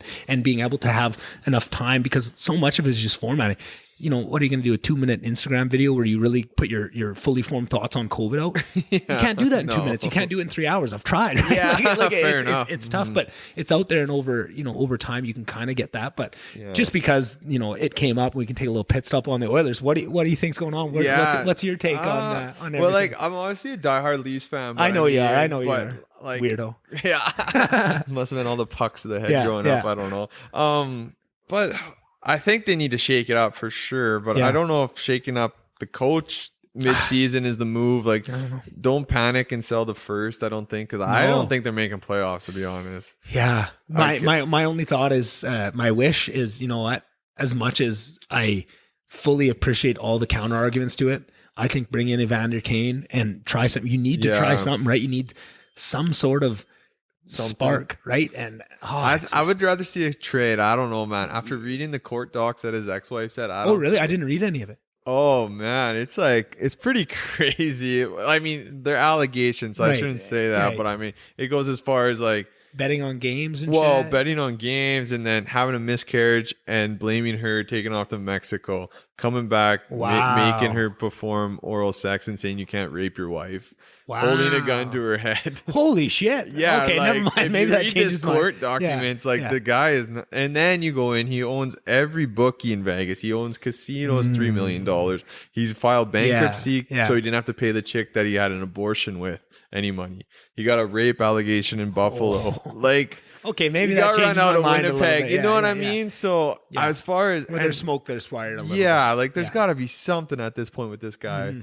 I get it. Unreal hockey player. Real good. 6'3", lays the body, can fight anyone. Exactly what the Oilers need, which is what's so hard. And I think that's why I'm so blinded. It's such a picture perfect fit if all those things go away and he can buckle down. But that's tough, because that's if there's no proof of someone being able to do it, it doesn't mean that it's impossible. But there's not a lot to go on, right? Like if there was one, like Zach Kassian was in this position at one point, right? Yeah, where he'd been tossed around. He didn't do good in Montreal, Vancouver, right? He kind of had some demons for sure. Some real crashed demons, with those young girls and stuff. Yeah, exactly. But then, and everyone, when he first came into Edmonton, everyone said like, where's the proof? There's everywhere he's gone, there's no proof that he can do it. And then he did it, right? And it's nice to have those stories and to realize they're out there. But man, he's kind of at that level where there's not really many more stops on that ride, right? You're kind of right at the precipice. Ride the bus then, man. Like, you got sent to the A. Yeah. First you fake COVID, and then you get COVID, and then you're not vaccinated still, and you go to Canada illegally. Yeah. So that's what he's investigated for. And to me, I don't give a fuck about that. No, right? Like if that was the only shit, I'd be like 100%. Or the gambling and shit. Yeah. But that when there's like 3 or 4 different girls that have said these rape accusations and stuff, it's like, like you said, there might be some smoke there. What kind of human is this person? Exactly. And do you want to bring that into your culture, right? Especially in a place like Edmonton where culture and it's so, nobody can talk about a culture. It's so frustrating to hear people talk about culture of hockey team when they're not within the dress. You have no idea what the culture is, right? Like, you can guess and you can kind of make assumptions on the type of players that are there if they've been there forever, right? Like, you bring Joe Thornton into the Leafs, you know pretty well what you're getting and what kind of culture change that's going to be or what kind of culture add that's going to be, right? And you saw the results of it. I was, that was the most perfect fit I've ever seen it, right? Like that. I was so frustrated and angry when he signed there, because I was like, oh, that's exactly what they needed, right? Like that was when I got really worried about the Maple Old boy Leafs. to calm him down, yeah, for sure. Right? Like when things get a little hairy, you just need a guy that's been there and be like, chill. Exactly. And not only that, but just I think team camaraderie and like morale is way bigger. And I didn't realize it until I started to listen to Spittin' Chicklets, and you have all these guys on, they talk about their cup runs and when they won. And to a man, the biggest part of it is not, everyone points, goalies win you cups, right? Defense win you cup, forwards win you cup. Yeah, everyone says everything different, but you know what? Every team that's won, it parties hard together and loves each other. And like, to a man is a team in every sense of what that word should mean, right? And like, I'm sure teams aren't dumb and they recognize that, but it's so impossible to build that. But like, you wonder how do you, and then here's another question that's just kind of popping into my head as I'm saying it. Yeah. How in touch are the guys at the top of the totem pole with the team culture, and who's the guys, and how much of that do they recognize? Like, who's the cancer in the room, right? And you have exit interviews. Like, that was one thing I heard when the season before they traded Hall, all the exit interviews. And this is, again, complete bullshit. I don't know if this actually happened, but they said they asked every player about Taylor Hall, and other than Eberle, everyone on the team said, he's kind of a cancer, right? And like, okay. And I had never really heard that, and I don't even know if that's true, but like, okay, you're finding that if that was an issue, if that is true, you just found that out at the end of the year in the exit interviews, right? And you made moves at the deadline. Did you not hear some rumblings? But or not even like I can see how you wouldn't hear rumblings, but now are you doing an effective job at building a team if you're that out of touch with it? And I think the way the structure of the NHL is, and all the levels between the players and the people at the top making the decisions, and there's a lot of pros that go with having that separation, right? If it was too tight, there'd be all sorts of different issues that came up with that. But yeah, you got to wonder, like, what benefit would a team have by almost just bringing in a role that just functions? You are not to, you don't have to make any decisions. You're just going to report on, you're going to be in with the boys and, make them have a good time and kind of see what's shaking see what's shaking kind of thing, right? Yeah. Like I just wonder about that, because I more and more believe that is the secret sauce that wins. You need talent. You never go, but there's so much parity in the league. It seems like everybody has talent, right? Like with the salary cap, right? You have at least one or two for sure superstars, it seems, on every team now, and that's just the unless way you're Buffalo. Yeah, unless you're Buffalo, you can't keep them. Yeah. But, I mean, that Owen Power looked pretty studdish, but they'll probably wreck him for 2 days that we got to watch him. I know. I was so sad about that. But I think he's going to the Olympics, so I mean that's kind of cool. He? Yeah, have they put out the roster yet? They haven't. They just said he's for sure going. Okay, that was his one. What about is there an age limit on Olympics? Like, could Bedard play? I don't think so, but I don't know if the WHL team would let him go to like China. Okay, that's pretty fair. Yeah, wreck your season. They're going to be like, I don't know. How wicked that would be if you're a 16-year-old Connor Bedard and you got to go play for Team Canada at the Olympics, that'd be pretty sick. That'd be a little consolation. It's like all this talk about him, but like Shane Wright is the guy that's supposed to be drafted for next year, and you don't hear shit about him. I think it's, and I wonder if that's just the media or if that's just the talent that he has. But Shane Wright's supposed to be. I don't know. My buddy, the referees in the dub, and he said Bedard's a real deal. Like when you watch him live, he said he's crazy. Seems like it. Well, and apparently he was having, leading up to the World Juniors, he wasn't. Not having a bad year. I think he was still like a point a game, but like just compared to what he was projected what he can do, right? Yeah. And they were saying that, and then you see him that first game. I don't know how many minutes he played, but it wasn't the minutes he played in the second game, right? And then he's really taking on, got a hat trick, right? And you could see him evolve and kind of grow in that, and then you got to see. And then I think, I don't know if it's his first game back, maybe second game back with his team there. He got like 6 goals or something. Yeah, right, in the game. He had more than a hat trick for sure. Right? Again, I can't remember exactly. And you see what a little bit of. Sometimes all it is maybe a little bit of a funk, or maybe just a little bit of a tire pump, whatever it is, that confidence. Like, confidence is huge in the game. And that's what I see with the Oilers. The Oilers, when they're confident and they seem to have it rolling, are unstoppable. Like, when whatever it is, juju or confidence, whatever you want to name it, you can tell, you can see it. And at the start of the year, they had it. And you wonder if it was back when we had a full barn for the first time and they're kind of riding that. I think that might have had a lot to do with it. It's just a lot of things too, though. Like, if you get told 37 times that your stick handling sucks, your stick handling is going to start to suck. It's in your head, right? Yeah, so you're in Edmonton, they say you suck or whatever, right? Yeah. This isn't good. This is like, eventually they almost need some more attaboys right now and just a little more positivity, I think. And that might go a long way, as silly as that sounds. And you wonder where do the attaboys count? Right? Like, because I'm sure they're getting attaboys within the organization. I'm sure there's guys within them that are saying, and like, you wonder, is it the post-game stuff of like the coaching staff? Do they need to? Is it media? I think the media would be the big one for sure. But then how do you change that? Like with the media, right? Of like, I don't know. You need a guy like Lou Lamoriello that decides who goes in there. He's like, you can't interview tonight. You can't interview for sure. Something and like that, right? And when you recognize what confidence does, teams should be doing that. That should be 100% what they're after, right? And to make it difficult on those hard guys, it doesn't mean you can't do your job and you can't report if you don't, get the front of the line treatment, velvet rope like you used to get at the Xoxos in Edmonton, there, right? Like, you can still do investigative reporting and get those stories and get those scoops. But if you're going to be a dickhead and piss on our parade, I'm not going to let you to the front. You're going to have to work for these stories, right? No, for sure. And kind of culminate the guys that are, talking that, I'm all about that. And that I think would help if, Connor gets absolutely roasted online if he says something, but if he barked back a couple and called out hey, I read this in the Edmonton Sun, beat it type thing, you know what I mean? Then the boys are okay, that's an almost attaboy, you know what I mean? Thanks, that's our captain, and we've had enough, you know what I mean? They're professionals, they're not out there, the roster's not built to win right now, But that's the thing is I agree. I would agree with you that they're missing pieces to be built to win, mainly goaltending, right? And that's, let's be honest. And that's been since Dwayne Rolls. It's not a new issue. Talbot had one good year, and look how far they went in the playoffs with him, right? It goes a long ways. So and I would agree with you. But even said that, even being built like they are built, their ceiling is still higher than I would say 85% of the teams, right? I think. You got two guys that are just unreal on there. So you definitely have a way higher ceiling. And the talent that is there if they're rolling and if everyone's feeding off of what those guys are doing and they're trying to match it, right? Like we saw at the start of the year, right?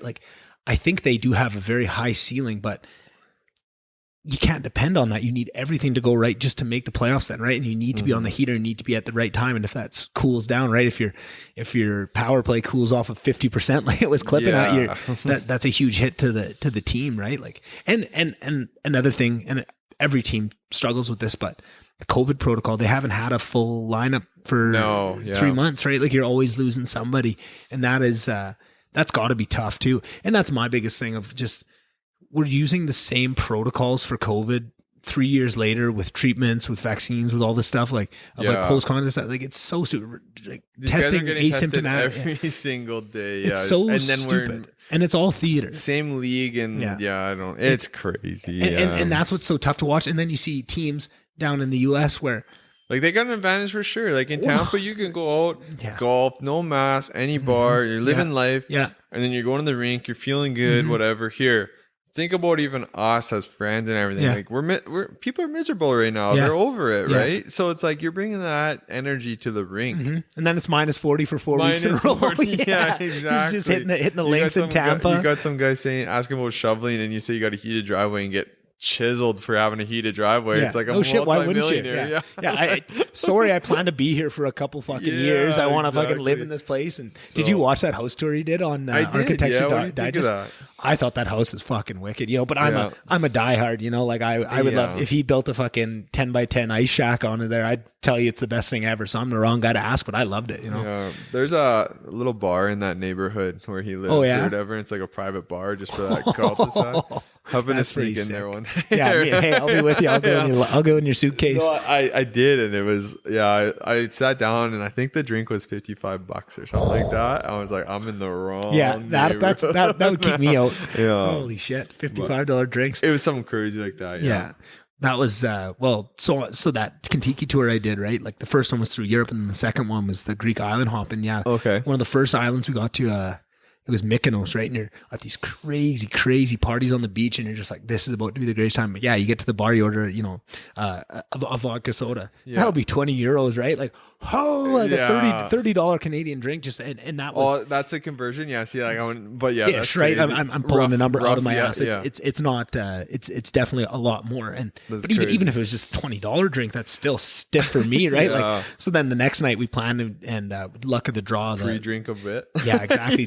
So you go for €4, get a 2.6 of vodka, and just hammer that in the room up there. And we just had we got so lucky on that trip. I got so lucky on that trip with just how things worked out, right? So the first group. So I had two different tours, right? So the first group was mostly Aussies, I would say, but a good mix, a couple Americans, right? And then everyone got along really good, and we had a great time, kind of partied our way through. And then one of my best buddies on that trip, an Aussie guy, Blake, he was on the same second trip as me. So we were on both of them together. So then we get to the next one, and his two roommates that he got, everyone was in pairs, but they had to make one threesome. So It was him and these other two boys from Perth in Australia, and they like to party. And since it was the three of them, they always got like a bigger room. So at that on Mykonos, just above this whole kind of complex of everybody's buildings and stuff, we had this huge thing with like a big patio and like huge like multi-room thing. So so we just grab all the best looking girls from the tour and go up to that and pre-drink up there, and like not a tough sale when you got something like that. It was awesome. And then pretty much every step of the way, they would get some big room that we and that would just be the party room for us. So every time, that was just like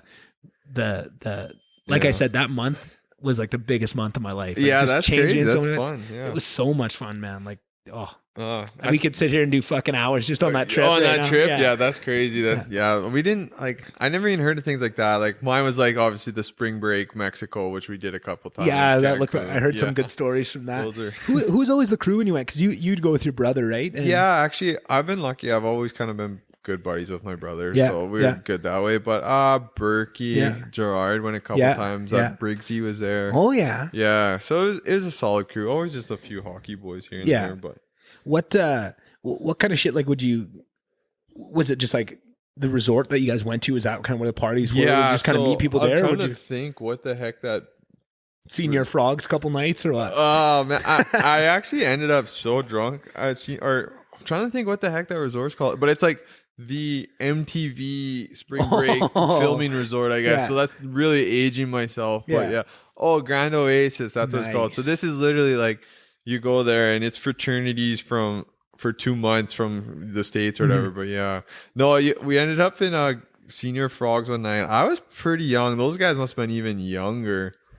There's just tits everywhere, like no shirt. There's this robot walking around shooting paint out, and we're like, what the fuck? I ended up getting like pushed on stage by this chick from, I just remember she was from Michigan. We were dancing in Michigan, came up or something, and then she pushed me on stage for a beer drinking contest.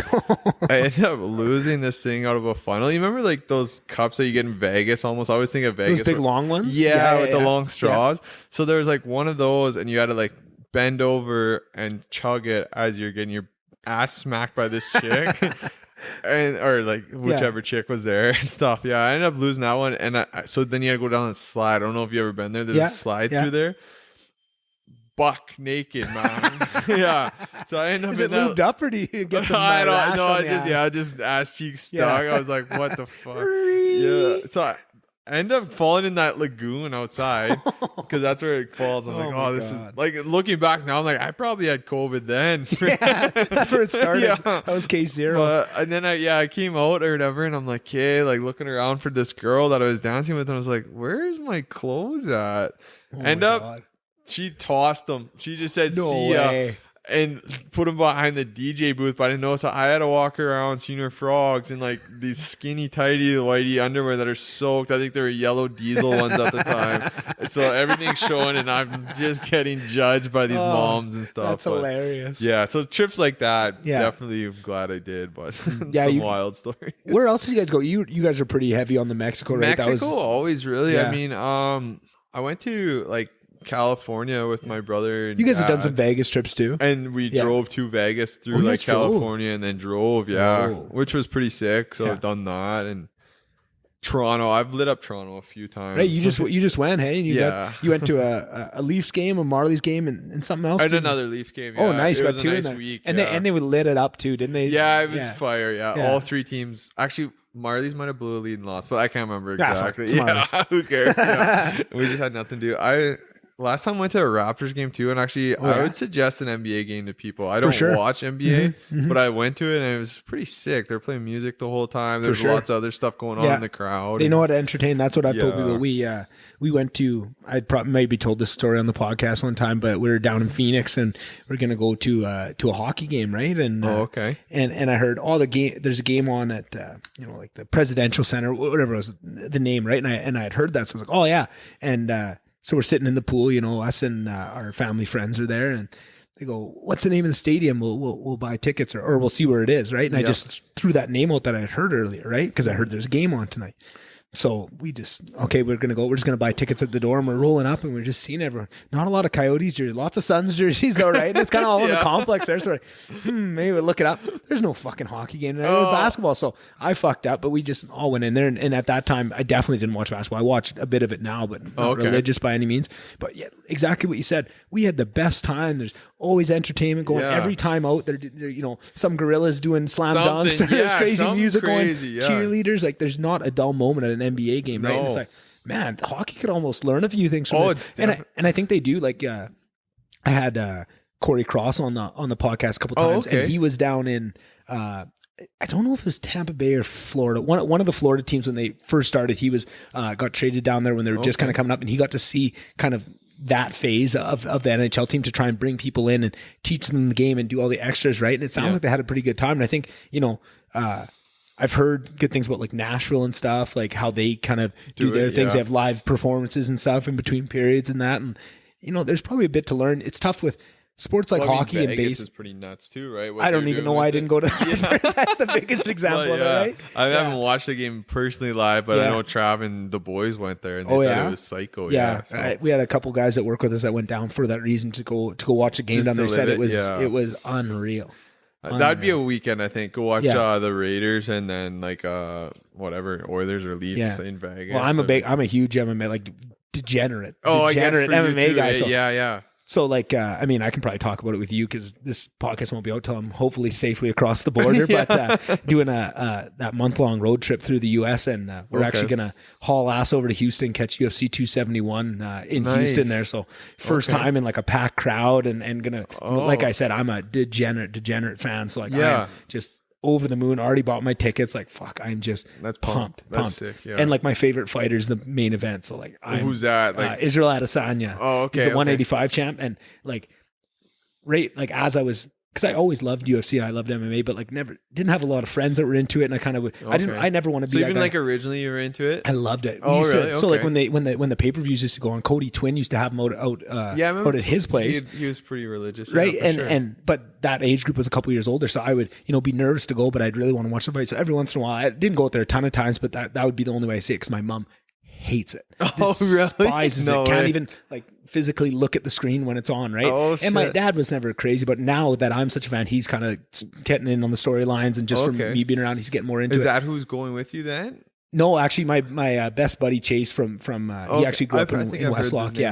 He actually came the first Connor Lucan Memorial tournament there. Okay. I had to go to a wedding, so I didn't go. So he came and took my spot and partied with all the boys. And nice. He was like, "Yeah, I'll probably just have a few, and I'll head home tonight. Head back to Westlock." You bet. Stayed overnight at Drew's and had a bunch of parties and shit. He was at the pub. And, no way. No, he gets along good with all the boys here. But yeah, he's vaxxed, so he's gonna rent the RV. We get it Friday. Okay. He's gonna drive down.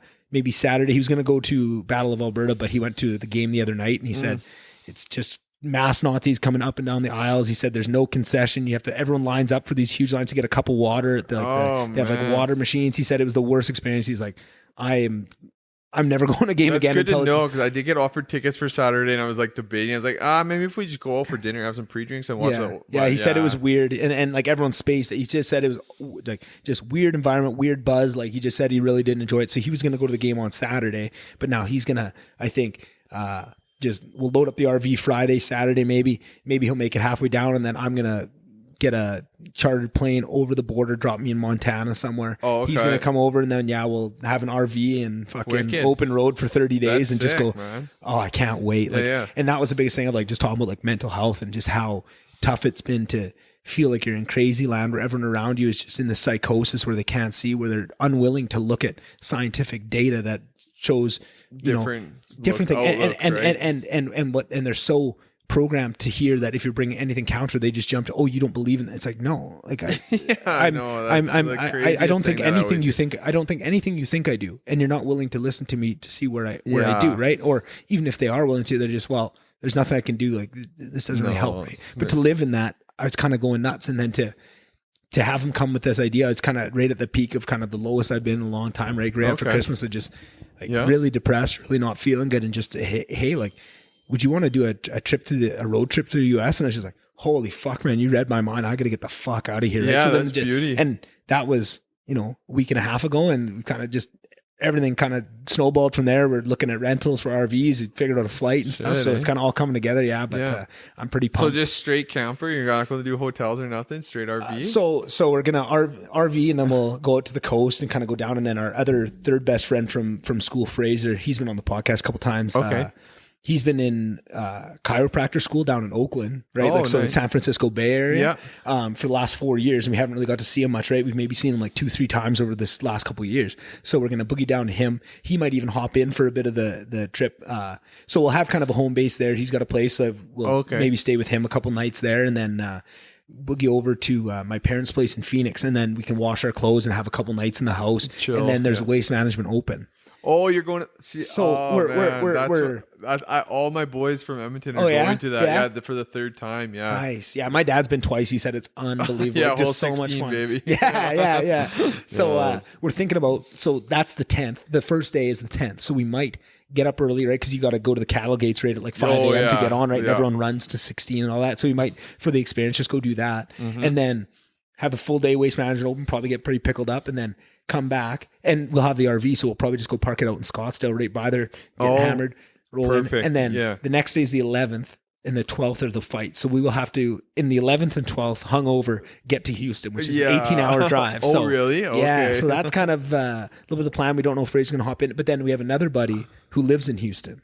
Right, another one of our good buddies from school. He's been down there, oil field work. Right, he was over in Saudi Arabia for a couple of years as an engineer. Now he's back in this neck of the woods in Houston. Yeah, so hit a couple nights with him. He probably knows a little bit of the bars and get into a little bit of trouble there. Yeah, so it's definitely going to be a lot of RV, but there'll be little pockets within it where we get to have a little bit more normalcy and get a clothes wash and maybe a fluffy bed or something. So Robin Williams, yeah, exactly. Yeah. And he's just got a new puppy, a golden retriever, so we're going to bring him and have a good road trip with the pup. I was going to bring my dog too, but that'd just be too many dogs. Too many dogs. Yeah, I just figured just take one. Maybe we'll make it a yearly thing and swap out. Yeah, because now we're already talking about, we should try and buy an RV and do this yearly and stuff. But why not, man? We'll see. Yeah, no, I'm fucking so pumped for that, just to feel, because I got a taste of it the first Christmas of COVID. Me chasing, my dad flew down to Arizona back when you could. Vax, right? So it was so nice. I don't know if you've traveled out of Canada since COVID. Not real. No, actually, I haven't. Right? Now that you say that, no. It is the most amazing feeling to be around people that aren't scared. Like, there's just this cloud. And when we got to Phoenix and people are just smiling and happy, and not everyone's like terrified and stuff. And there's still restrictions and some maskings, and you definitely what's happening, right? But it's different. There's a different sense of like, it's hard to explain, right? And to go there, feel it, and then come back to Canada for now being here for a year and a half since then. Like, you're just aching for that feeling again, right? Imagine, and I wonder if that's like, they probably don't want people traveling down there and seeing that, probably not. Life is going on other places, nowhere in Canada. It's, life is shut right down, but not everywhere, right? Like, and just to be able to go back and feel that a little bit, right? California might be a little bit I think more of the same. There's a few red or blue states, I guess. I don't know how it works. Blue, you're on the money there. Yeah, but for the most part, my boss actually, I guess Xbox now, because I'm moving companies, but he's from Texas. Oh, really? So him coming up here deteriorated the guy. Like, he's like, I can't do this. Like, and Texas is all about freedom. And, I mean, they still have some pretty out there laws and stuff. For sure, but he said that it's just the COVID stuff. He's like, it's too much. Like, it's too much here. It's too much for me. Yeah, I'm losing my mind. He would go home for 6 months or like 2 months, and then come up here. And it's supposed to be like 3 to 6 months, and he would make like a month, and he's like, I gotta go back, man. This is crazy. It's crazy. Yeah. Right? But to us this is all we've known for the last 2 years, 3 years, whatever. It might have been 6 years for all I know at the time. It seems to stop. Sure. Right? Like, that's all we know. We don't have a little piece of it, right? And like I said, I got that one little, 10-day trip down to Arizona, right? And we were so careful back then too, because it was kind of still in the height. Still new, we got our groceries delivered, and we just go to the golf course, right? Check in, wouldn't even go in the pro shops, right? And we're very safe about it, right? And looking back on it, probably really didn't need to be, but at the time, that's what we did. But even still, like, just even though we were operating very safely, just that, whatever it was, that feeling of just normalcy. Like, normalcy was just so intoxicating. I cannot wait. I'm just more so than like the UFC, seeing my buddies, all that, just to get breathe into a place almost. where I don't feel like I'm treated like a criminal or a terrorist or whatever Trudeau's calling, because I'm unvaxxed. When he says that, people, I feel for you, man. Well, I mean, I guess you was a little bit of a choice, but like my girlfriend's pregnant. I was like, there's no way we're getting her vaccinated. Yeah. Like, I just know. And then they're like, that's the people I need it the most. It's like, like there's no data to show like this unborn baby. Like, what if something did happen to our baby? I have to live with that for the rest of my life. For sure. For something that's not even killing. Like, you know what I mean? Like Brittany's had COVID and stuff. Like she's got the natural immunity. And that's and it is a choice, right? But it should be a choice, right? And they're trying to pretend it's still a choice, but fuck, no, it's not. When you're getting called a terrorist and all this stuff, and all this stuff, it's and in the same way of talking about that guy on social media that was chirping you think it doesn't affect you, and so what if they call you a terrorist? You're not a terrorist, you're not a bad guy. And you think about it, but it definitely eats at you, right? And it's so constant, and you're just, all my friends from university, like all the people that are just trashing, like, and they're not trashing you, but they don't realize that has an effect on people. And they think they're righteous, and it's like, no, you're just spreading hate and division, and you're hurting people. Like you don't realize that, and they think they have I don't know. I think there's something innate to humans that a free kick is hard not to take, right? If someone's on the ground, like when you see crowds, right? If there's a fight and someone's on the ground, somebody always kicks the guy, right? And it's like, what is that? Like, that's kind of sick that's in us, right? But it's in there deep, and you give people this free pass to kick at people, right? It used to be a long time ago. It used to be religious people, right? Like if someone's a Catholic, right? Because that kind of became, you can't really do that. Skin color kind of went off limits, but there's still these people. You could take shots at these people. Now, they're kind of closing down all those lanes of the people you get free shots on, and then COVID happens, and it just opens up. That up again. Right? Yeah, that's a good way to free look kicks, at it. right? And kicks are the Instagram kicks or Twitter kicks, right? Like it's all social media stuff, like chirps or digs or whatever it is, memes. Like, but it's not good. That doesn't help anybody. Right? No, it might definitely not. And again, it's that little hit, right? It probably makes you feel pretty good for a little bit. You did it, but that's not long-term happiness. I think a lot of it too is all these guys have done everything, and they're so frustrated too, where that is their way they can release it. You know what I mean? They're like you said, it makes them feel good for a little bit, just because they're probably frustrated and overwhelmed with everything, right? And just so sick of it and over it. But they've been so vocal about the position they're in, they can't backpedal, right? And they're locked in this thing. That's true now. They might feel silly, or they don't know what they can feel, but they don't feel good. No, and they want to lash out, right? And that's the thing. I have so much compassion because I don't blame people for that, right? I totally understand how you would get there and why you would do it, and I don't think it's makes them a bad person or anything. That's, a couple small tweaks to my algorithm in my bubble, and I'd be right there with them, doing the same thing, right? Sure. Like I get that, but that doesn't mean, even understanding all that doesn't take the sting out of it, and doesn't make you feel like shit, and like to already struggle with mental health and kind of doing those things and all these, and the people that are doing it are the biggest ones that are, posting all the mental health stuff and that. And it's like, you don't recognize what, like, you're trying to be part of the solution and don't realize you're part of the problem in a lot of ways too, which everybody is. Nobody's perfect in that. I'm not perfect in that, but man, it sucks. It's tough to it is getting tough, that's for sure, but what do you do, I guess. Hopefully there's it's hard to say right now. It doesn't look like there's a light, but no, it doesn't, hopefully right? And I just keep thinking, okay, keep saying that, right? There's been so many points where I think it's like, when Fauci's emails leaked and it backed up all the stuff that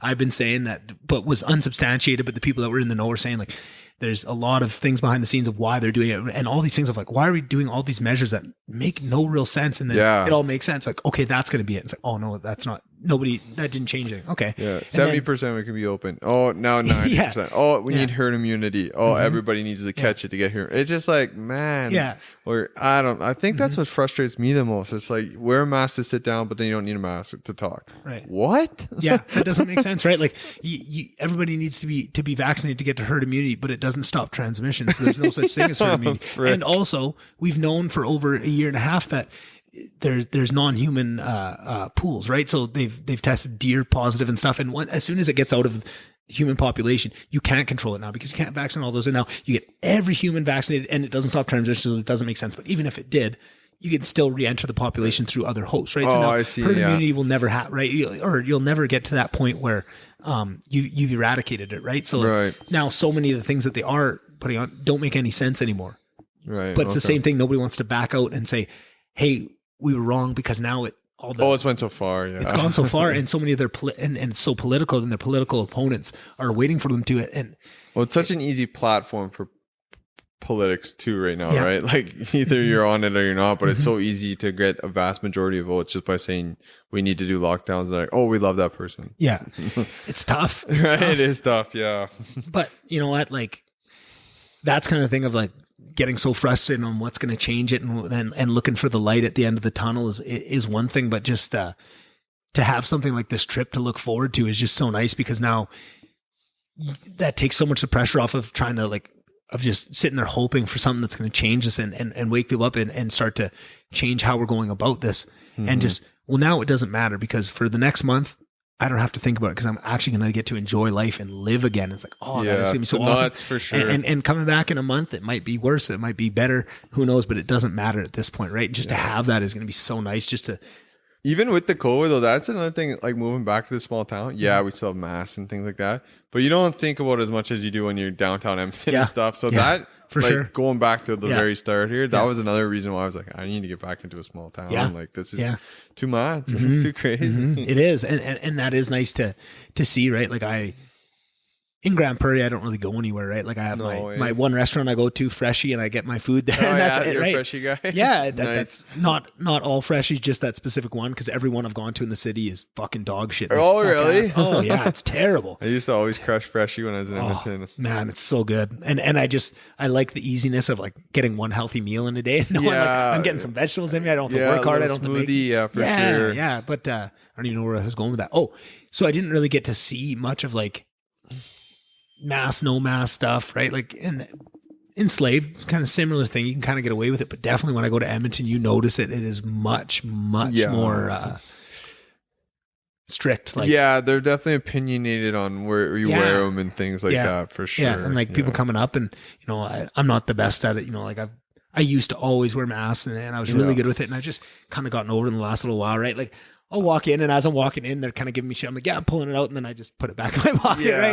And start to do that. But then you have people that follow you around the store, and then, you know, like I was in Chapters the other day, right? And I'm just trying to, because I love Chapters. I'm a huge reader, always was, right? I love Chapters. Just the smell of it. It's my favorite fucking store. Oh, okay, nice. And I just love like walking around. Like it's probably the only store where I'll actually sit and like browse and like, chill, enjoy and spend some time, right? Like I don't really go anywhere else for that. And just like Hawks just had, you know, like 3 or 4 ladies in there that were just on me about it. And I have like books and stuff, and I'm like, really? Like, I just want to like, just leave me alone. Like, and I was super polite to them. I smiled like, hey, like just, and it just got to the point I was like, okay, I'll just put this stuff down. I'll just go. Yeah. You know, like I didn't even buy my stuff. I was like, I was like, but I was so disappointed because it's like my favorite store, right? And I'm sure a bunch of people listening, like, fucking suck it up, pussy. Like, right? But like, no, for man, sure. that sucks. Like just the you don't have many stores like that, and to lose like the one place that you can go, like, it's just a kick in the teeth, right? And it just makes you not want to go to any store. I had the weirdest one. I was getting gas the other day. Forgot it in my. Actually, I didn't forget it. I've barely been wearing it, but walking around, grabbing my stuff, and I was like, I gotta take a leak. I was like, hey, can I get the key to use the washroom? She's like, if you want to use the washroom, you gotta put a mask on. I was like, okay. I was like, she's like, if you want to get your gas and stuff, that's fine. I was like, to use the washroom, I need a mask, but here I don't. Like, what? I'm going in there to wash my hands after. Trust. It was just the weirdest things. That's why it's hard to like follow. I get people like you're saying. Like, I do have a lot of people in my life. Like, man, it's just a mask. It's like it is just a mask, but it is like make it make sense. Exactly. And I am the first one. I love rules. I'm a really good rule follower if the rules make sense. But I've always been that person, right? Like, me in high school, when they tell me no hats in school, like in the hallways, and I was like, but why? Can one person tell me why? And I would always get in shit. Like, I was never a bad kid. I never got in trouble. That was always something I was always. Right. I kind of forgot that was a rule and stuff. Right? Like, but it makes no sense. And I just cannot follow a rule if it doesn't make sense. And now none of the rules make sense. And so it's battle now. And it's not that I wasn't willing to follow any rules. It was that you could be doing this better. And there was rules that I followed for myself to keep myself safe, right? Because I did take it quite serious, right? And I wasn't that, you know, person saying that COVID doesn't exist and this is all made up, right? Like there was a lot to it of like, you know, PCR testing has issues. And I knew that way before because I'm such a degenerate MMA guy. And right. And I was seeing like John Jones and Sugar Sean got fucked with this PCR testing for years on like these, because you can cycle it up so much to find, you know, just like the tiniest percentage of these things in the body, right? Okay. So I'd already kind of known that and going in, and Anyway, Yeah. I don't even know where I was going with all this. Those tests are crazy though. Like even I got a buddy from Edson right now, and he went to Jamaica with his wife. Yeah. You got a test to come back. She's negative. He is positive. Got stuck in Jamaica. They put him in like one of those quarantine hotels where the guards are outside. Yeah. Because of a PCR test. 3 days later, or 4 days later, I can't remember how long he had to stay. Do another test. He's negative. So then now they're finally sending home stuff, but it's like, there's got to be some consistency with these tests too, right? Like it's like, okay, like maybe if it's negative and she's negative as a wife that you slept in bed with for a full week at this resort, which could happen, right? Bodies are weird, and maybe his immune system's maybe really. hers will show up later or something. But I think there should be like a retest or something, right? Exactly. Like and grant a guy that, but from the very start, there should have been something put in place where we mandate the amount of cycles so that they're not running it, right? Because you can, a PCR test versus a PCR test, you run it for 25 cycles, 30 cycles, 40 cycles, right? Like what people don't understand is it's exponential, right? 25 cycles versus 26 cycles is not, one side, it's exponential. That is like doubling it again. Like people understand like logarithm, exponentials, how that works. Like this is not nothing. And then there was reports of labs running like 40 cycles on COVID tests. So if you have any like even cough, cold, flu, right? There were so many false positives at the start, and now they're saying like they're using so much of that evidence to attack natural immunity. Oh, you can get it twice, but 95% of the cases of the first ones weren't even COVID, right? They were using it as a political tool, right? Like it's like I said, guys, it's wild. It is crazy.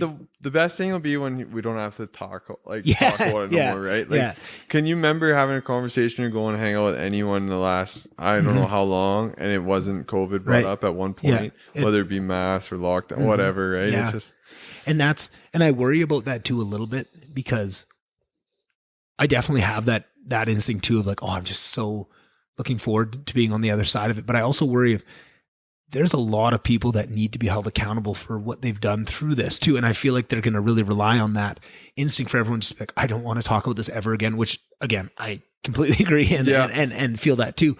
But like, I wonder if there's going to be people that get away with mismanagement and all these other things. I could read you a whole laundry list because people just go, I don't even want to talk about it, right? Like we should hold your feet to the fire. I feel like they probably will, man. Yeah. I mean, like a lot of the politicians that just haven't looked at anything. It's the craziest gang in the world, politics. It is, man. It is. And that's something, like before COVID, I was real anti-politics to begin with and was starting to see the game, right? I was listening to all these podcasts with these really intelligent people that kind of teach you how the game is played and how politics is just this big theater show, and that there's way more important people calling the shots, and that these are just puppets in place, right? And then COVID happens and you get to see it in real time exactly how the people game say, is right. Exactly. Like, oh, this is actually how it works, and this is the perfect test case for it, right? And because of that, it makes a lot more sense to you, and you're just, but I almost wish I was ignorant of it, because I feel like I would love to be able to just walk through life and just, oh, well, this is just what we have to do, and at least have that bit of solace. I do too. Yeah. Right? Some days I wish I could just eat it, but right. I'm the but same. That's never who I was, right? I was never going to be that guy that just took it on the chin and would just not look into these things and just take it at their word. I'm never going to be that guy, right? But like sometimes I wish I was, right? Because I just think it'd be a little bit easier to get through. But yeah, no, we can maybe try. I'm sure we'll come back to it at some point. We can try and jump off to it. Another thing I want to just we kind of hopped into the hockey topic there and hopped out of it, but I was curious to ask you about deciding to be a goalie. I feel like that's something, there's only of a 20-man hockey squad, there's only one or two goalies on it, right? Yeah. And it's a bit of a different position. And what drew you to it? Did you start for it because you play out all the time now and stuff too? Yeah, I absolutely honestly kind of hated goalie. Really? Yeah, I did. You're just good at it, or what? Well, we grew up in a small town, and I went in a couple times or whatever, and I was pretty good. And then at what age? Like what age group did you start? I'm trying to think. I think the first year I played full goalie was Bantam second. Bantam. Yeah. That's for people listening that don't know, like shavers. Yeah, I don't know what it's called now. I think they're not even allowed to call you're not even allowed to call any of it. Yeah. But like that's like midway through a hockey career. If you play from the time you can start to the time you can end of kind of minor hockey, that's probably halfway through. Yeah, so that's halfway, just about usually, 3/4 in minor hockey. Yeah. So like, oh, I didn't realize that. So you probably have like only the been first playing year goalie. I moved to Slave Lake was the first year I played officially just goalie. Wow. Yeah. I didn't realize that.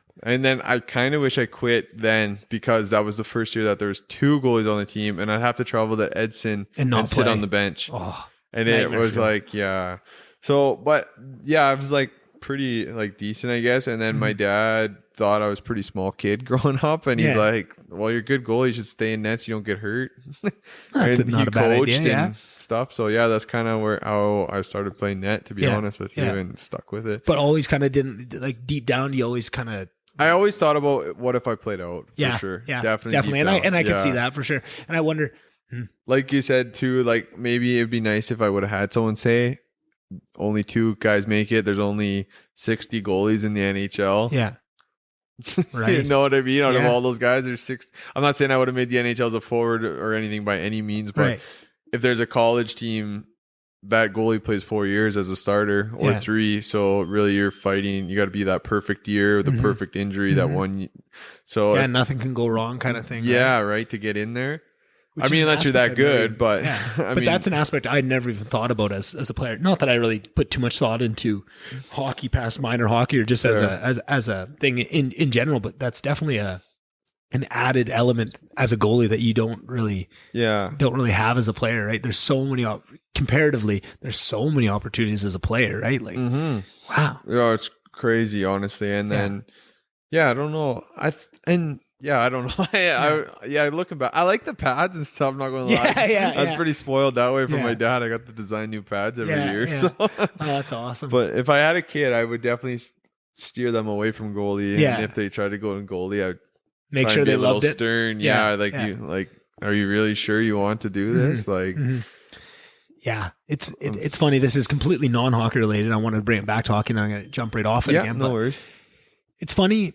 What reminded me of it was you saying, Clarence telling you, you're pretty small, you don't want to get hurt, kind of thing, right? Yeah. And earlier you were talking about, I can't remember what you brought it up in a different way of like, if somebody tells you your stick handling shitty, enough times you're going to think that, right? And I wanted to bring this up because I think this is super important, but it's crazy how much words affect people and how much people need to understand that, right? And I noticed that was something huge going into university in Edmonton and not having people know who you are and all those stories and those storylines and those things that you told yourself of, I'm not very social. Like the biggest example I can give is my sister, right? Everyone always thought Courtney's shy, right? She always had this label because she was very shy as a kid, but she kind of grew up with that. But you're kind of locked in that because everyone knows you're the shy person, so you're kind of locked in that. And when she got to go to university, she got to kind of break out of that and be more who she is because she's very funny. She's very outgoing. She's not the biggest extrovert in the world, but in the right situation, she has a lot of that, right? Right. But she never really got to experience that until she got there, right? And it's just amazing how much like you can get told that you're not good at math at a young age, and that can stick with you, and that forever, and you will be bad at math for that reason. But you need to to understand how much that affects you is super important. Again, this is another one of those things I wish they taught in school of just like if you can understand that, like that is the one thing, not to like cut you off, but like the one thing that scares me about small town is you don't have the options, so you don't. If you're not good at hockey, you're going to think you suck at hockey, but you don't think you're good at any other sports because you don't get to play. Right. A hockey player might be or a hockey player might be unreal at tennis or something, but they don't have that option. I shouldn't always relate to sports. It's the same thing academics wise or something like that. Like there's not a chess club in Slave Lake, I guarantee you, or something like that, right? Yeah. So which is nice about the internet too. It kind of opens up that those is realms true. Too. I never really thought about it that way. I'm just thinking about it in the moment, but I definitely agree. Me growing up, we didn't have those avenues either. So, but. Yeah, so that'd be the one thing I guess for people venturing out there, like you said, they get so sheltered and so whatever, they can only get told so many times that you're good at this or do this. And I think there's pros and cons to it too, because I think in the city, you go to a bigger school too, and so like there's gonna be less that you get labeled with. Maybe not. I don't have anything to say that for concrete reason, but when you go to a different school, right? Like when you go from E.G. Wallstrom in Slave Lake to Roland Michener or whatever, it's the same 100 kids moving to the same school. Yeah. Maybe one or two different, or you get a couple new kids and 2 fall off. But, in the city, you can kind of reinvent yourself more times in that. Definitely, which is a great thing to have, but also the resilience you have to build in a small town to be able to manage that and not to have those outlets and kind of get over those things yourself, right? Like it's definitely pros and cons, whichever way you look at it. There's not one that's better than the other. You just need to kind of understand that too, and use things like the internet to kind of open people's eyes. Or travel was a huge one for me. That was always, I was so lucky. I'm still so lucky that my parents, traveled with us a lot, and we got to see so many different things. So like, you got all the benefits of a small town, but you got to see that there's so much more out there, right? Yeah. And just you get a much better perspective on where you're at and what you're doing and that type of thing, right? Because like even though there's the internet, right, you're still not going to be exposed to a bunch of different things, right? No. Like sure, there's going to be chess clubs on the internet that you could join, but there's no one around playing chess, and you're in that's what I mean. You're not going to see it. Yeah. You don't going to get you don't fall in love with it or something like that or whatever. And you might, right? Like you might, on the internet, but it's mom and dad going to drive you to Edmonton to a tournament. Like they're probably going to be like, maybe like, that's a little silly. Yeah. You need a very supportive family group around you for sure. Yeah. That part of it. Yeah. Which I wish, because growing up, they probably got told it was silly. So then they're going to tell their kid the same thing. Yeah. So you're right. If they just started teaching people that nothing's that silly, just go with it or whatever. However it makes you feel. If it makes you feel good, it's great. Pursue it. That'll be my biggest thing. Like, I kind of hope one day my daughter that I'm having does say something out there like, I want to play, I don't even know, ring at or something crazy, or I want to do this. And be an astronaut. I just want to be able to run with it and with her and learn myself too, right? Yeah. So and to let them know that, let's chase it. Let's see if you do. You never know unless you try, right? Exactly. And if you love it, we'll support you all the way to it. And if you don't like it, no pressure, right? Because that's the other thing too.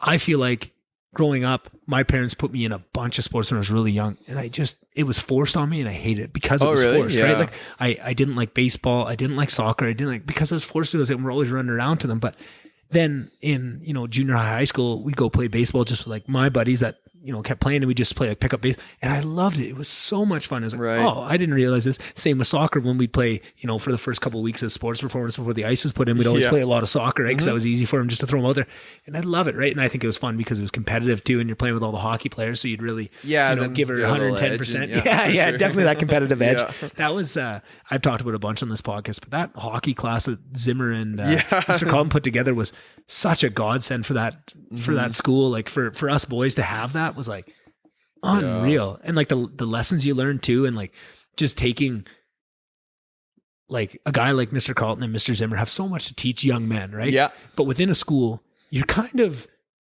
limited with the lessons that you can teach, right? Like if you're stuck in a classroom, you can't really teach some of the harder lessons of being a man kind of thing. But when you're out on a rink, you get a little bit more, right? You'd get a different version. I'll never forget one time we were, remember Cage Rages? Oh, fuck yeah. It was hockey class or whatever, and the boys were doing Cage Rages, and I can't remember, Zimmer or Carlton walked in. If Carlton walked in, none of you guys would live. No, man. That's what we thought. Like everyone was like, oh shit, right? He locks the door, sits on the bench and calls out the next two, and and we just kept going. It was one thing that I'll never forget as a kid. We're just like, okay. It was just like, then it was over, and he's like, never again, boys. Open the door. We called it a day, but it was the most wild thing I've seen. Yeah. Exactly. But there's so many lessons within that, right? And it's so funny because I've definitely told this story in the podcast, but one time we're playing, and there's no contact in the games, in the shinny games, right? But there's this one guy, I won't say his name, but he always was dangling that because he knew he couldn't hit, right? Yeah. And one time I don't know what wires crossed in my head, and he's coming over the blue line doing a fucking dangle through the legs, and I just stepped up and put him on his ass right at the blue line. And I'm like, oh fuck! And I just looked over at Mr. Carlton on the bench, right? Just keep your head up, boys, or whatever. Right? And the same thing of like, you knew you were in trouble, but he recognized that. Maybe it's a better lesson here learned. There's a better lesson here to be learned. And sure, by the book of what I'm supposed to do as a teacher right now, I should say this, but there's a better lesson there, and I'm going to teach that. Right. And they know what happened, basically, is what he's thinking. Exactly. And that is so, legally it'd be so hard to do this, but to start trying to give freedom to teachers in general, right? Like to let those lessons play out and to give you, but we kind of live in a world where everyone's so worried about what if it gets back to the parents, right? Or if someone comes in, right? You can't. You it'd can't. Be hard give them, I got a few friends that are in the schooling or whatever, and it'd be hard to be a teacher now, man. Really hard. It takes a special person for sure. It does, right? And even within that, it takes a special person, and the skills, or not the skills, but like something innate to you that it's going to require for you to be able to stand up in those moments and stand up against, the establishment of what they're trying to get you to teach in that moment, to recognize that there's a bigger lesson here, even if I might take some shit for it. Yeah. Is very antithetical to what they're teaching them of like in school, in university. It's very much teaching one way. I never did the university, so I never know good, to be like, good man. Stay the fuck away from it. It's garbage. It's awful. It's brainwashing. I was always the kid that was like, stay the fuck away from it. I wouldn't even keep go your to kids school. away from it. Yeah. Oh, it's god awful, man. I can't speak enough to how it was the best 4 years of my life. I learned so many lessons. None of them were in the classroom. And most of the lessons was pushing back against the bullshit propaganda that the university pushes on. Really? It is amazing what a brainwashing class it is. That's crazy. It's absurd. It's absurd. I've just seen so many people that are still paying off student debts right now. Exactly. And for what you get out of it, they don't even use their degree. And it's like, oh man, I couldn't imagine it's that. all a big hustle. All a big hustle, man. Yeah. Right. And if you want to be an engineer, you have to. If you want to be a doctor, you have to, right? But definitely. That's not who they're hustling. They're hustling people that, well, I don't know what I want to do. Well, you need a degree, so just go, right? And you take a... See, I never knew what I wanted to do. I've had probably 10 jobs in my life, and I've definitely taken some ridicule for it. Like, man, when are you going to figure out what you want to do? Or like, why don't you stick to one job or something? It's like, I don't know. I thought I wanted to sell shit. So I was selling cars one time. I thought I wanted to open a business. So I started selling embroidery stuff and merch and stuff, thinking I wanted to do that. I thought I wanted to be a podcast. Mm-hmm. Maybe one day I would, but you know what I mean? Like, you don't know until you actually, I think, go hands on. I mean, if I read about it in a book about a podcast or a business, I'd probably be like, this is not my thing, right? Yeah, so exactly. I think people need to definitely be taught more to just go out there, like go live it. But I don't know. But I guess that comes up to businesses too, being able or wanting to hire people with no experience to give them that experience. That is tough, right? Like that's what everybody's so scared of too, of, if I don't go get this degree, I can't get any jobs, right? Because they all require this, right? Like it all kind of works together. But I was very... Even you as a manager, you've probably seen it. It's very hit and miss with some guys, right? I bet, and stuff. It's ridiculous, right? Like sometimes, I don't know. As a manager, after going through university, it really changed what I thought of like when I see a university degree on a resume coming in, it tells me a lot about a person, but not what they think it tells me, not what I thought it would tell me before I went to university, right? What it tells me is that you can handle deadlines, like there's a certain workload. Like in saying that, I'm not saying university is easy. It's fucking hard. Yeah. Right? Like it's very difficult. It's so hard to explain to people, like, and if you went, you'd recognize it right away. Like there's really strict deadlines, there's big papers and stuff, but like, like it's so detached from the real world and what real life is. It's so much more an extension of like high school where they're holding your hand, and that's not what university used to be. But now they've opened the gates to so many people. Everyone's got to come, so they're taking everyone. It's not this, you have to be really smart to get in. It's really competitive. If you have the money, you can pretty much get into somewhere, right? Yeah. Like into this, right? Like the standards have dropped so much, and they're bringing everybody in. It's not, the doctors, the lawyers, that they kind of walk you through it, right? If you are willing to put in the work, you'll get through it, right? You could get a university degree, 100%. Like all my friend Travis, Lance, all those guys that didn't go to 100%, they could get through it very easily if they put in the effort, right? There's so many guys. If you don't, it's because you didn't try hard enough. You didn't want to put, or you partied too much. That is for sure. That more than any. 100%. So much.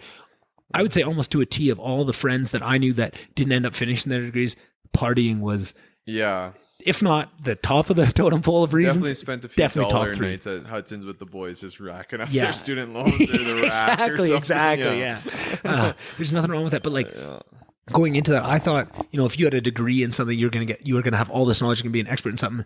It's really not, and it's so misleading in what they tell you the real world is the real world's going to be, safe spaces, and you can't say all this stuff, and you can't offend anybody. That's not how it works, right? And unfortunately, now the world is kind of changing to their whim to become more of that, where you can't say certain words, and everyone's going to protect your feelings and stuff. But it's so artificial, right? Like it's that's no. crazy. I was pretty disappointed. I mean, there's just so many people like.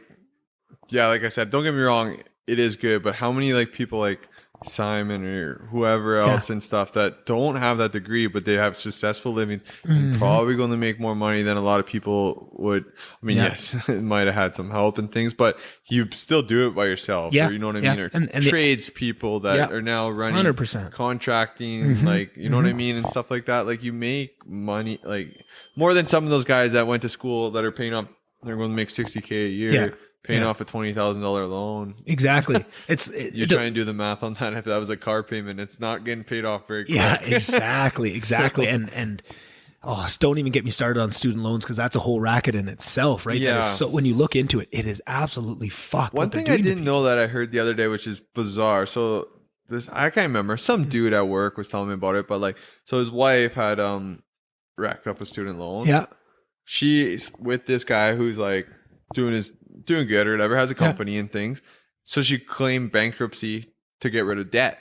Can't claim bankruptcy on student loans? No. It's the 7 years later, gets a thing in the mail saying you still owe this. Yeah. So that is, I had no idea, because obviously I never went through that world. So, but that is banana land. Yeah. So it didn't always used to be that was a change that, and again, this is all a racket, right? Like the politicians got into bed with these banks that are doing these student loans and all these things, and they changed the ruling so that you can't claim bankruptcy, right? There's people in the US that are having their what's it called? Like their pension docked to pay for their student loan still. They're like 67 years old and they're still paying for it, right? This girl was old too, man. Yeah, that's crazy. It is wild. And that is what people, like, just like we need to talk about mental health and get people aware, we need to talk about student loans and get people aware of this. And because the biggest thing that I could put out of, like, going to 4 years of university and taking on this debt versus 4 years taking on a trade and working, the real life skills that you're getting, that you're not just the trade that you're learning, but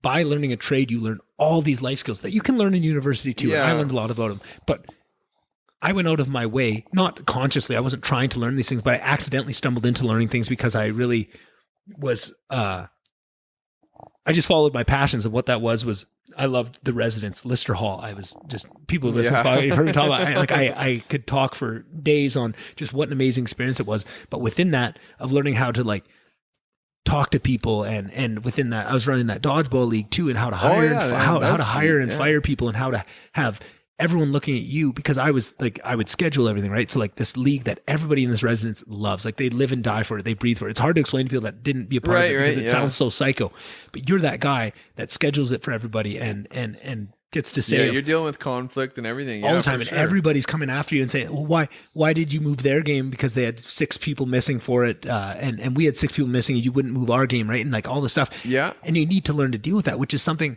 if you just went to class and just, you would get, you're going to learn content, but you're going to just follow the same thing you do. If this is the due date, if you don't do it, pass it, like, or write an essay on conflict. Yeah. But it's like, no, I just dealt with conflict. Exactly. You know what I mean? I don't need an essay. Yeah, I see what you're saying. So now you can learn those things, but if you go into the real world and do a trade or just go work, there's no way you don't learn those lessons. That's right. You are 100%. But there's an opportunity where you're not going to learn those lessons, or not only are you not going to learn those lessons, but you're going to be taught the complete opposite of how the real world works, and you're set up to fail. So now you've done 4 years, taken on, I don't know, call it 50 grand worth of debt.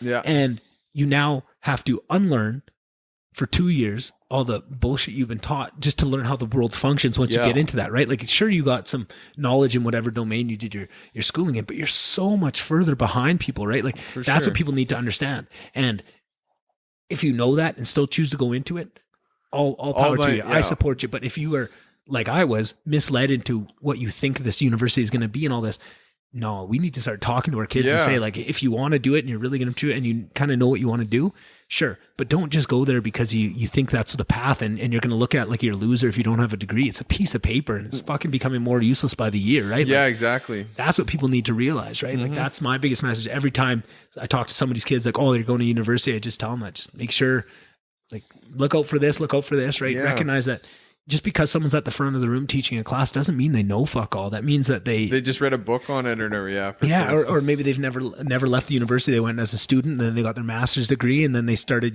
being a teacher's assistant. Now they're a prof, and they've never actually stepped foot in the real world. Yeah. Right? They've never, there was people, I took a business degree. There was people in business that so clearly had never dipped a fucking pinky toe into anything business. I know. It was absurd. Yeah. Right? Yeah. And it was just so painful for me to watch because I got to grow up getting schooled by Ingle and Barry, right? Like, yeah, maybe not a business degree, but I sure knew, like, I knew that my bullshit detector was ringing off the hook, right? Like in some of those classes. But then you look to your side and there's some kid just sucking it up because he's never worked in a day. He doesn't know that this is bullshit and he's just writing it up. And I was just feel so bad for those people of like, oh, you think this is how it worked? Like, it's a couple classes in like HR and like conflict management, exactly that. And they're talking about like how to talk. I was like, that's not how it works in the real. Go try that. I would love to. Can I watch? Like, fuck, this is going to be amazing, right? Oh, but I don't know. Again, the business one was always funny to me. It's like, what do you think? You just get given a business? Mm-hmm. So like, now you got this student thing, and then you got to pay for your business. You got to pay startup. Mm-hmm. You're going to be 12 years before you're even out of the red, right? On an average person. And within that business degree, there are certain things that are really important and that help, right? Like, I could take that 4-year business degree, cut out half of the fat, and just boil it down. And I think that's probably closer to like what a Grant McEwen 2-year degree is, right? Oh, okay. You need to understand there's accounting. You need to learn accounting, right? Like that was beneficial. Finance, to learn how money works and investing and like compound interest and all those things. To understand how money works, very important, right? Like those 2 courses, an Excel course, almost not just business, just in life, to know Excel is such a tool, right? Like, but then like the HR stuff and like the most strategic management operations, like so much of that was just such bullshit, right? Okay. But and in fairness, that stuff is really hard to teach, right? Other than actually going out and learning it, it's hard to put that into a classroom. So I'll give them a little bit of slack, but like, it was just such a that makes sense. No, for such sure. a waste, right? And like some of the economics classes that I had to take for my degree were so much further, like so much more crazy than I would ever need to know. Like I don't need to know like how to responsibly, because I took like a natural resource. So they were trying to like teach you how to, if you have like a salmon farm and you want to, you know, maximize your profits without like hurting, because if you sell every salmon you have and you don't reproduce any, okay, you made a bunch of money, but you're not maximizing it, right? Or chopping down forests and replanting and all that. But like, it's so much further than you would ever need to know. But for me to get my degree, I had to take these classes, right? Because that was just bundled in. They have to make 4 years out of it, right? And it's just sad to kind of sit there and watch it happen. And it's like, this is ridiculous, right? Crazy. Like, but then again, like you say, you get a couple classes that really help you. And I couldn't sit here, or I couldn't have gone into the business that I went into with Max Fuels and operated that without a couple of those classes, right? Right. There's some really helpful stuff, but like, as long as you take, I guess, a learning lesson from everything, you have to. That's exactly it. You have going into university. You need to go in with a discerning eye and really go into it knowing that this is not all it's built up to be, and be on the lookout for bullshit so that you can recognize the good nuggets and really focus on those, right? Mm-hmm. If you just go in with your mouth wide open and just take in all the bullshit, you're going to get some good, but you're going to take in a lot of bad that's going to be actually detrimental for you, right? Like that's what my biggest message. If anybody's listening to this right now and they're thinking about going to university, go into it with a discerning eye and be on the lookout and look for those opportunities like that Lister Dodgeball League was for me, where I learned so much more than in any classroom. No, that's right? pretty cool though, for sure. Like lesson. Yeah, it was, and the parties, like, if you can, I struggle with it because I need people to understand that part and how bullshit kind of the school part is, but on the same time, those are the best 4 years of my life. I've never had that much fun, like, and the freedom of like, sure, it's frustrating too, because, or not frustrating, but like tough because you have a lot of schoolwork and it is hard. It's difficult. It's not a cakewalk by any means, right? And I'm a pretty smart guy, but I didn't go to class and didn't buy textbooks. So I was kind of bringing some of that on myself. Fair enough. You know, like within that of just the people you meet and the times you have, right? The experiences is just next to none, right? No, it's awesome. No, it's awesome. Curious to kind of ask you more. So you're having a girl. I saw the what do you call those? The gender reveal? Gender reveal, yeah. But I'm colorblind, so I can't fucking ever tell. Oh, I have no idea. I just see them. One of my real good buddies, Blake, he's colorblind too, so he had to like text. He's like, "What is it?" Yeah, right. Yeah. Like, and they're all over the internet, so you see them all the time, right? I can never tell. So I was gonna go into it, asking, so you're having a girl. Do you have any specific things that you're either on the one hand like really, really excited for, or on the other hand that you're just like, because you've had a little bit of experience with being around it, that you're really not looking forward to, like, you know, maybe the lack of sleep, right? The diapers, all those little things. Is there?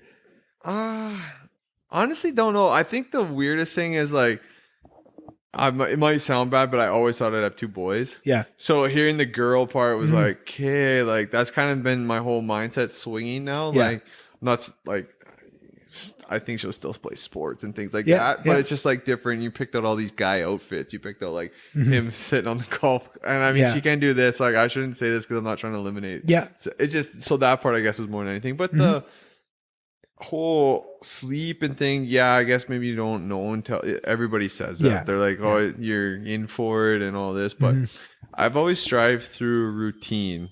So I think once we get a routine, it'll be good. Like, and Britt's kind of the same too. So that part of it, I don't know. No, I'm not too worried about it. It'll be fine. Is there anything any specifics that you're really excited about? Like anything you remember, like with your sister's kids that you really love, like different stages, different ages? Yeah, I think definitely when they start getting their personality, just to see like mine and Brittany, because we both like to joke around. We're both kind of loud people and stuff. So to start seeing that, like when she gets a little lippy, maybe or something.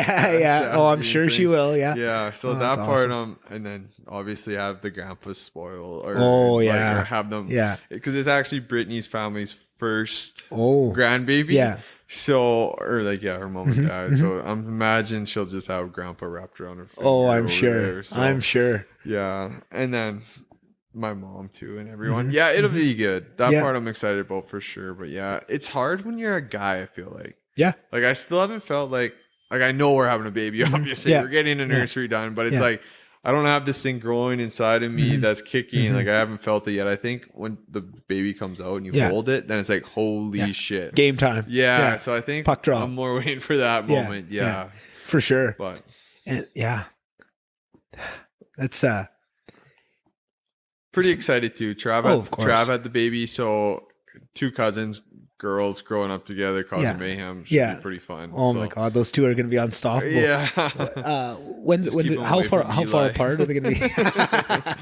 That's funny. Yeah. How far apart in age are they going to be? Almost exactly a year, like 10 months, basically. Yeah. So in school year, and then Briggsy's kids, and there's a whole bunch. And that's nice to know that you're going to have a community of like-minded kind of people that are all going to be going through the same thing, and just to know to look back on what a good group we had. Like you guys had a good group. Travis's age, we had a really good group of people, and just to know that your kids are going to have that same it's never going to be the same, but a similar kind of whether it be like dance comps or if the girls get into hockey, like that's a fun group of guys going, right? Like dads are letting loose, moms are letting loose. Like it's going to be a trip, so that's exciting for sure. Hockey trips, dance trips. And I got to experience, because Courtney used to dance and figure skate and stuff, so you get to see kind of all the competition. It's a similar vein, right? The hockey trips definitely have their own flavor, but I think you'll have a good time, whatever it ends up being too. And that's oh, that's awesome. I just can picture you and Trav just with your babies now. It's crazy. Yeah. It's crazy. A couple of years ago, a couple of years ago, I think I was blackout in the pint. So it's pretty crazy to think about for sure. Yeah. But it'll be good. Oh, that's awesome. That is awesome. Yeah. I didn't realize, like, I just, a couple of years ago, I started listening to these podcasts, like these kind of mom podcasts about like motherhood and parenting and stuff. And it was comedians. So, and I really like the comedians. I love these other podcasts they did. I couldn't believe how little, as a guy, I understood of the process of having a baby. And I think this is pretty. And I think I'm in the same boat as you. Like I said right now, man, like she's ordering things, buying things. I'm like, what do we need? Like, I don't know what I need. Go look at a stroller and it's like, okay, sure. She's like, well, no, this is like $1,500 because you need it to be easy, and the crib, or not the crib, the bassinet. I'm like, whatever, just do it. Like, put it on my tab. Things like that. So I hear what you're saying. Like, but it's crazy. Like I always like to think of myself as a pretty knowledgeable guy in all these different domains. I don't like being ignorant of anything, and just to realize how much I didn't realize too. But I feel like that's also changed me of now seeing so many of people in my age group of how they're doing, of just recognizing also how hard it is on moms and postpartum and all these things like that. Of just, it's changed how I am. Man, girls in general, you start having a baby and you look at their body and what they're going, like they're growing a human in their mind. Hormones. Like they say hormones, but just everything in general, man, they're getting bigger. Like, acne, like all this it's stuff. Scary too. Like, could you imagine? Like they're not like even the drinking part of it, like me and Brittany are outgoing people. Yeah. She can't drink now. You know what I mean? Not saying we can't go out, but it's right. like she's it's not different. doesn't like being around drunk people. For sure. Sober. Who does? Like, yeah, exactly. Yeah. They're pretty annoying actually. Those jokes I heard 6 times suck. Yeah. So yeah. things like that. I guess I've definitely got a way more bigger respect for what women go through. For sure. Because like their bodies. Yeah. And I think that's just going to keep growing and growing as you get further into it. Yeah, wait till the delivery. I'll be like, holy yeah. fuck. Yeah. But yeah. But what I found too is just how I am with my friends that have had kids too, of just like even Trav, like every time I text Trav now, I always, how's Jamie doing? Right. Like I'm always asked, whereas before that, I would have never even thought to ask that question. Right. And that's true. And even just like the girls that I'm friends with that are all going through it and just having babies, of just like always like in the first couple weeks, like, hey, how are you sleeping? Do you got a good support system? Are you getting help? Like I would have never asked these questions. And what is really nice, actually, just like this week, I think there's a meme going around about these girls that are these new moms about like talking about postpartum, and just it was like a thank you post, like thank you to the people that really stuck by me during the postpartum, like the first couple of months. I can't remember what it was, but a couple of different girls reached out to me and said like, hey, I want to say thank you for how good you were about that. It was so nice to have a guy that was, you know, and it's like, but I always want to be that person in whatever it is, right? I'm a nice guy. Been super like that for sure. Yeah, like I want to be genuine. Yeah, but I didn't realize like there was a whole realm of to be a good person, that person that I want to be. Okay. There's a whole realm that I was just completely. It's not that I was being mean by not asking. I just didn't realize it. But now that I do, I realize the effect it has and how it goes important a long that way, is, right? Yeah, just that little piece of information, right? And what's so nice is it's not like I had to put a bunch of effort in to learn all these things. I got to listen to one of my favorite comedians who's funny as shit talk about these hilarious stories of her having kids and having other moms on. And it was so entertaining that it's not like I had to even put in work. I would, I listen to it for entertainment, right? Like, and to know that that's out there and that's going to start growing in popularity too. And that's going to really change how people see this and all these guys that are like us that just have no idea all this shit's happening, right? Like it just opens up a whole new world to people that I just think that's amazing to see, right? And just crazy how we could be that ignorant of all that stuff for so long. It's wild. Yeah, you don't have to think about it until it actually happens. I guess close to you. I don't know. Yeah, it's weird to describe for sure. Yeah, and that's It's great to ask all these new fathers I have in their life, just because it is something that I want to do so bad. I want kids so bad. Yeah, and that was always me. Like 25, I even at 25, I was like, it's like at this point I might just have to adopt one. But I always wanted to be a dad for sure. And that's and another thing I think that I've just realized in the last couple of years is how difficult it is too, and how many people can have kids, and how much more common that's becoming, with all the plastics in our life and all this stuff. Like it's really difficult for a lot of people to have kids too. And too many beers. I've always just taken that as for granted, right? Myself. And to be honest with you, that's a big fear I have now of just, I was super naive to like, thinking you just had like you banged and you had a kid, but the miscarriages after talking to new dads and common, stuff, or like people that have gone through pregnancy or trying, and each year the rates go up. Most common thing. It's crazy, or not most common. I shouldn't say it like that. Sorry, it is so common that I would never have any idea. And like it's and how devastating them. Like, it can be. Like some of them lose it pretty far along, man. Like they're already attached. Like they attach way more than boys and stuff. So of course. So that part of it, I think, is wild. Now that I've kind of been in this or thrown into it and thrown into the had arena. Our things. For sure. It's a lot scarier. But it allows you to be a better person about it too. 100%. Like, you don't make the same jokes you would. You have a little bit more compassion, right? Like that's the biggest change I know the last couple of years of.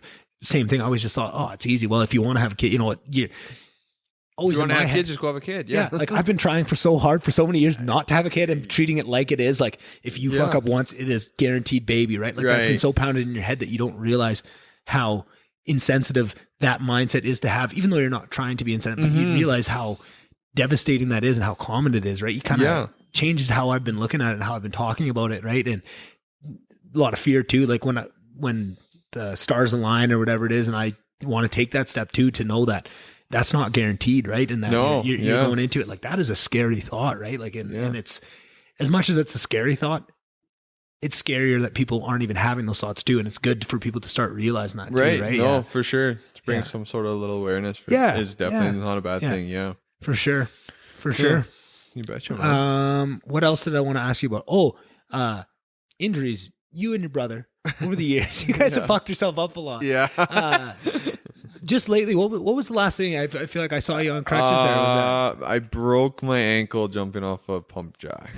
So, pump jack pad, I guess. Right. It just rolled and broke. Yeah. Brutal. Okay, I definitely heard that one. Now that you remind me of that, I think Trav told me that one. But yeah, I thought you got in a quad wreck too. Or was that Darb? Maybe I'm confusing different. I'm not sure. I mean, I've definitely crashed a few quads. Yeah, I think everybody from Slate Lake has crashed a few quads in their day. I was always told not to buy quads by my mom and dad. They're like, can you please put something that has a full cab on it? This guy's an idiot. Oh, that's hilarious. No, I don't know. Trav's broken bones where I've like dislocated joints. Right. Your shoulders used to always kind of go out and stuff too. Mine still does. Still does. Hey, and that was another reason I quit goalie, because like if I dive back to make a save, it could come out, and then it's like you're like 3 weeks before you're back in the gym or anything. Brutal. Like, it does suck. So. Do you still play hockey? Just playing out now? I play beer league out now. Yeah, you bet. And you probably like it a lot more. I'm enjoying it a lot. That's awesome. Pretty much, I think played 1 year Winterhawks, and then I was like, I'm not playing goalie again. And then when I moved to a task, it was a little bit easier when I moved to a task win to play out, because I played on like my uncle's like old timer league or whatever you want to call it. Because like goalies can't skate out. Like, let's be honest. Like, it's on a goalie skate, the blade's flat. On a player skate, it's curved. So that's why goalies can never skate out. It's so different. And you don't cross over because you have pads on. So try you and don't cross even over know your how to eat. cross over. You're cutting around the ice like a dork. But so how quick is that coming back? Like all those other elements that you didn't have as a goalie.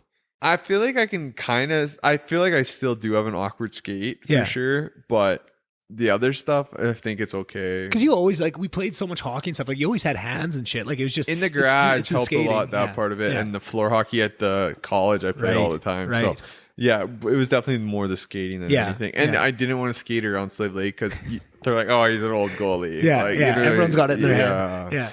Because you do skate weird, but so those the shoulders, basically the ankle and my back. But Trav's more snapping both. Oh man, I remember that. He was the quad. That's who you're thinking of. Like, Trav broke his forearm. I just, for some reason, I remember seeing like a couple months back these crazy videos of everyone, like a big quad trip, and everyone was hammered. And I remember seeing crazy videos and you're just pissed drunk, and then someone said they rolled a side by side and somebody's arm got broken. That's Trav. That was Trav? Yeah, Trav was in the side by side and he rolled it. Okay, I was confusing the two. That was my birthday party. That's what it was. That's why I actually got my quad taken away halfway. That's what I remember. That's why I figured it was quad, you. I rode it there, and then Brittany said, "Give me the keys." Actually, I almost parked in the fire, I guess. Idiot. And then lost my keys privilege, sold the quad 3 weeks later. Oh, it's good purchase. Good purchase. I didn't lose money. So. Yeah, there you go. No Malbeuf can ever lose money on a quad. That's a stigmatism for sure. Oh my God, that's hilarious. Yeah, but Trav was the one that I remember I pulled up by side and he was the white as a ghost. I was like, something's fucked. Yeah. Like, you can just tell once the adrenaline wears off and somebody's broke something. And he's been there before enough times that he knows, right? Oh, something's not right here. Yeah. I think anytime you get injured, like, seriously, you just know. For sure. You know. Yeah. Your body, we've had thousands and thousands of years of evolution for your body to tell you something's fucked up right something's not right. Yeah. Just kind of finishing up, I think that's everything. I want to talk about just on kind of the mental health is always the biggest one. Just how has things been like lately with things changing with the kid coming? Have you learned any new tools? Have anything else been changing? Honestly, like I said, I think it's the routines for me, but I've definitely found myself, like, I appreciate you letting me come on and talk for sure. Like, because I do want to get out there. I found helping people lately too, like hearing their stories and like being there giving my sort of advice has been a big crutch for me. Yeah. You know what I mean? To finish that part of it. Yeah. So that part, and again, anyone that listens, I know you have a whole different sort of following than what I had on it. Like, man, if you ever, my inbox is always open too and stuff like that part. I do like. And no judgment. You know what I mean? I'm not like I've out been there. Before, I've heard a lot of, like, I don't want to throw things under the bus, but a lot of suicide things and stuff like that. And it's heavy, but it makes me feel good. Like if I think one day if I ever went back, I would think about being a therapist just because of it. But, for sure. So that part of it I like. And then, yeah, like I said, as long as I get into routines, I'm actually like I said earlier, I'm changing jobs and stuff too. So that part's been a little more difficult. Like I'm same job, just new company, new group of people, and things like that. Just to change it's that routine, right? Just to change to what you have. So that part makes me nervous too. But it's definitely good to be back on the rink. As cliche as that, Alberta boy, like when I broke my ankle, I couldn't golf. Like golf is a release. Golf, gym, hockey releases for me. Yeah, you know what I mean. So I think those part, but it's been good. It's definitely been good. Yeah, that's good to hear, and I think that's super important for people to hear, and for people to talk about that aspect of helping other people and how that is a positive. Because I think for myself, sometimes I never want to put it on other people. But in the same way, when I get to help, when someone comes to me and I get to help them, I feel great about it. But I never want to put that on other people, and to start spreading that message that, you know, you can come to me and it's not going to be a burden. I want to help. This is actually good for me. It helps my mental health to help you. 100%. Right? Like, I think that might be that 1 or 2% that pushes someone over the edge to actually to reach out. Right. Because I know for myself, I can only speak for myself, but there's been so many times where I'm just under so much and I'm so close to each other, but there's always that one excuse. No, I just don't want to bug. Or always, right? If it's just that little push, and anybody listening, you know, ask for that help. Reach out. Yeah. And a lot of times, like I said, it's like, if you keep asking people in your close circle, you'll probably get the same answer 9 out of 10 times. And the 10th time you're frustrated because you've heard that answer and you don't listen anyway. It's so much different when you actually like hear it from somebody that's probably gone through it and they have a better understanding of it. For sure. So they'll give you a response that you're more looking for, I think, too. Yeah. And especially people that have dealt with it too. Yeah. Everybody has different tools that help them, right? Like lots of, like for us, I think both a lot of sports and activities and stuff too. Keeping busy, right? Keeping busy, right? Yeah. And the more people that have been through it are going to have different tools, because not every tool is going to work for you. But if you talk to somebody that has, you know, a whole toolbox full of shit that they can give you, maybe 1 or 2 of them are going to work, or maybe they can put you in touch with someone that maybe is a similar personality that has also been through it, right? Like I think that's just good to understand. Yeah. And ditto with me, if anybody's out there listening, you know, mental, as you can hear from this podcast, I love talking mental health. It's one of my favorite subjects. It seems like you've had a vast majority of people in different avenues in it, which is awesome, man. Comes up all the time. Yeah, for sure. Well, it's just so, I mean, it's funny, people, you know, want to put labels on mental health all the time, but everybody has mental health issues, right? Like to some sort, for sure. Of some sort, right? Yeah. Even if it's very little and you're very lucky, you still deal with it, right? And that was always me, like what I said of, once it got bad enough where I had to recognize it. And then when I looked back, I was like, oh, I've kind of always struggled with anxiety, right? I've always had a little bit of issues, right? Like depression. I think I was just too busy and had too much shit going on to be depressed. And then when you move out into a new town, you don't really know anybody and you're sitting there, you can kind of come up a little bit, right? But like, I don't think it was, and definitely it all comes back to insecurities, and right. And that's, if as shitty as that is, right? Like, I think that is at the end of it, if you really want to, so many people are not anywhere close to this point for themselves. Yeah. And you're kind of at that point where you're just trying to get out from under the water, right? But if you can get yourself through any of these tools, the end goal is to sit with yourself and try and figure out those insecurities and where they come from and the trauma in your past, right? Like that is the end goal. And that's the toughest thing to do and the scariest thing to do, right? And to push people to try and do that when they're just trying to get their head above water is not what you need to do. Maybe it's medication, maybe it's a maybe it's exercise, right? Or meditation, right? Or whatever. Yo, like maybe just the whole new. You weren't a puzzle person. Now you do a puzzle and you focus on that. You know what I mean? That's exactly silly, but it could be something. Going for a walk, journaling, right? Anything, yeah. And it can be anything, and it's going to be anything to everyone, right? It's always going to be something different. But you know, like of understanding that is the basics. Those are the tools to help you get your head above water. But if you actually want to make change and you want to make progress to get over it, that's the things you got to do. And that's the difficult part, but you don't need to jump into that right away, right? Like just get yourself out from under it, right? Find tools to just help you get to the point where you can get out of bed in the morning, right? Like that's the biggest point. Those are the wins, right? If you focus on that, but I think it's also good to establish that if you ever do want to make a permanent change, and I think a lot of times therapy can really help with this. It's probably the best thing to help you get to there, but to actually sit with those things and try and figure out where they come in, you know, find forgiveness for it, right? Like that's the biggest thing that's helped me, right? Like, cause so many of the insecurity things and learning to love myself and like the body issue thing is just, even before I started to deal with them and find forgiveness for it and start to love myself again, just to recognize that, oh, that's where it comes from, was such a big shift in how I felt. Just to now, because there was something so scary and so frustrating about feeling bad and feeling depressed and feeling anxiety and having no idea why. Yeah. That was terrifying. I hated that feeling because the same, I like schedule, like routine. I like to know things. I don't like to be in the dark. Right. And to feel that was an awful, awful feeling. It doesn't mean now that I've done that work and I know those things, when the depression comes up, I kind of had hoped, I think, that next time I go through it, it'll feel less because I know why. And it still sucks just as much, which is probably not what people want to hear. Yeah. But that just shows there's more work to be done, right? And it's a long journey. That's just it. That's not something that like one day you're like, it's not like when you have a headache, you take a Tylenol, right? Yeah. Like it's something you got to work on for probably ever, but it won't be every single day forever. It'll be a minute a day, not all day. You know what I mean? Like it'll start to click and it'll start to be better for sure. Yeah. And just to be armed with a couple of tools, whether that's walk and journal, just to know that you have those in your back pocket for when it does get really bad. And even myself, knowing that I know I have a huge range of tools that I know at my disposal, and still I find myself slipping and not doing them, right? It's very easy to fall off and to get out of that and just have to have forgiveness for yourself, right? Because I'm really bad for this I beat myself up because I know I'm feeling bad and I know it's getting worse and I know that I have things that will make it better, like meditation. And when I don't do them, I just beat myself up even more. I get even lower, and then it's harder to get going. Get going, right? It's a very vicious cycle that it can be. But the biggest piece to getting out of that cycle is to understand it and to recognize that it's there, right? Like that's and first step is to talk about it. Find somebody, right? Whether it's me or Kurt, you want to reach out to, or if it's whoever, buddy, right? Sure.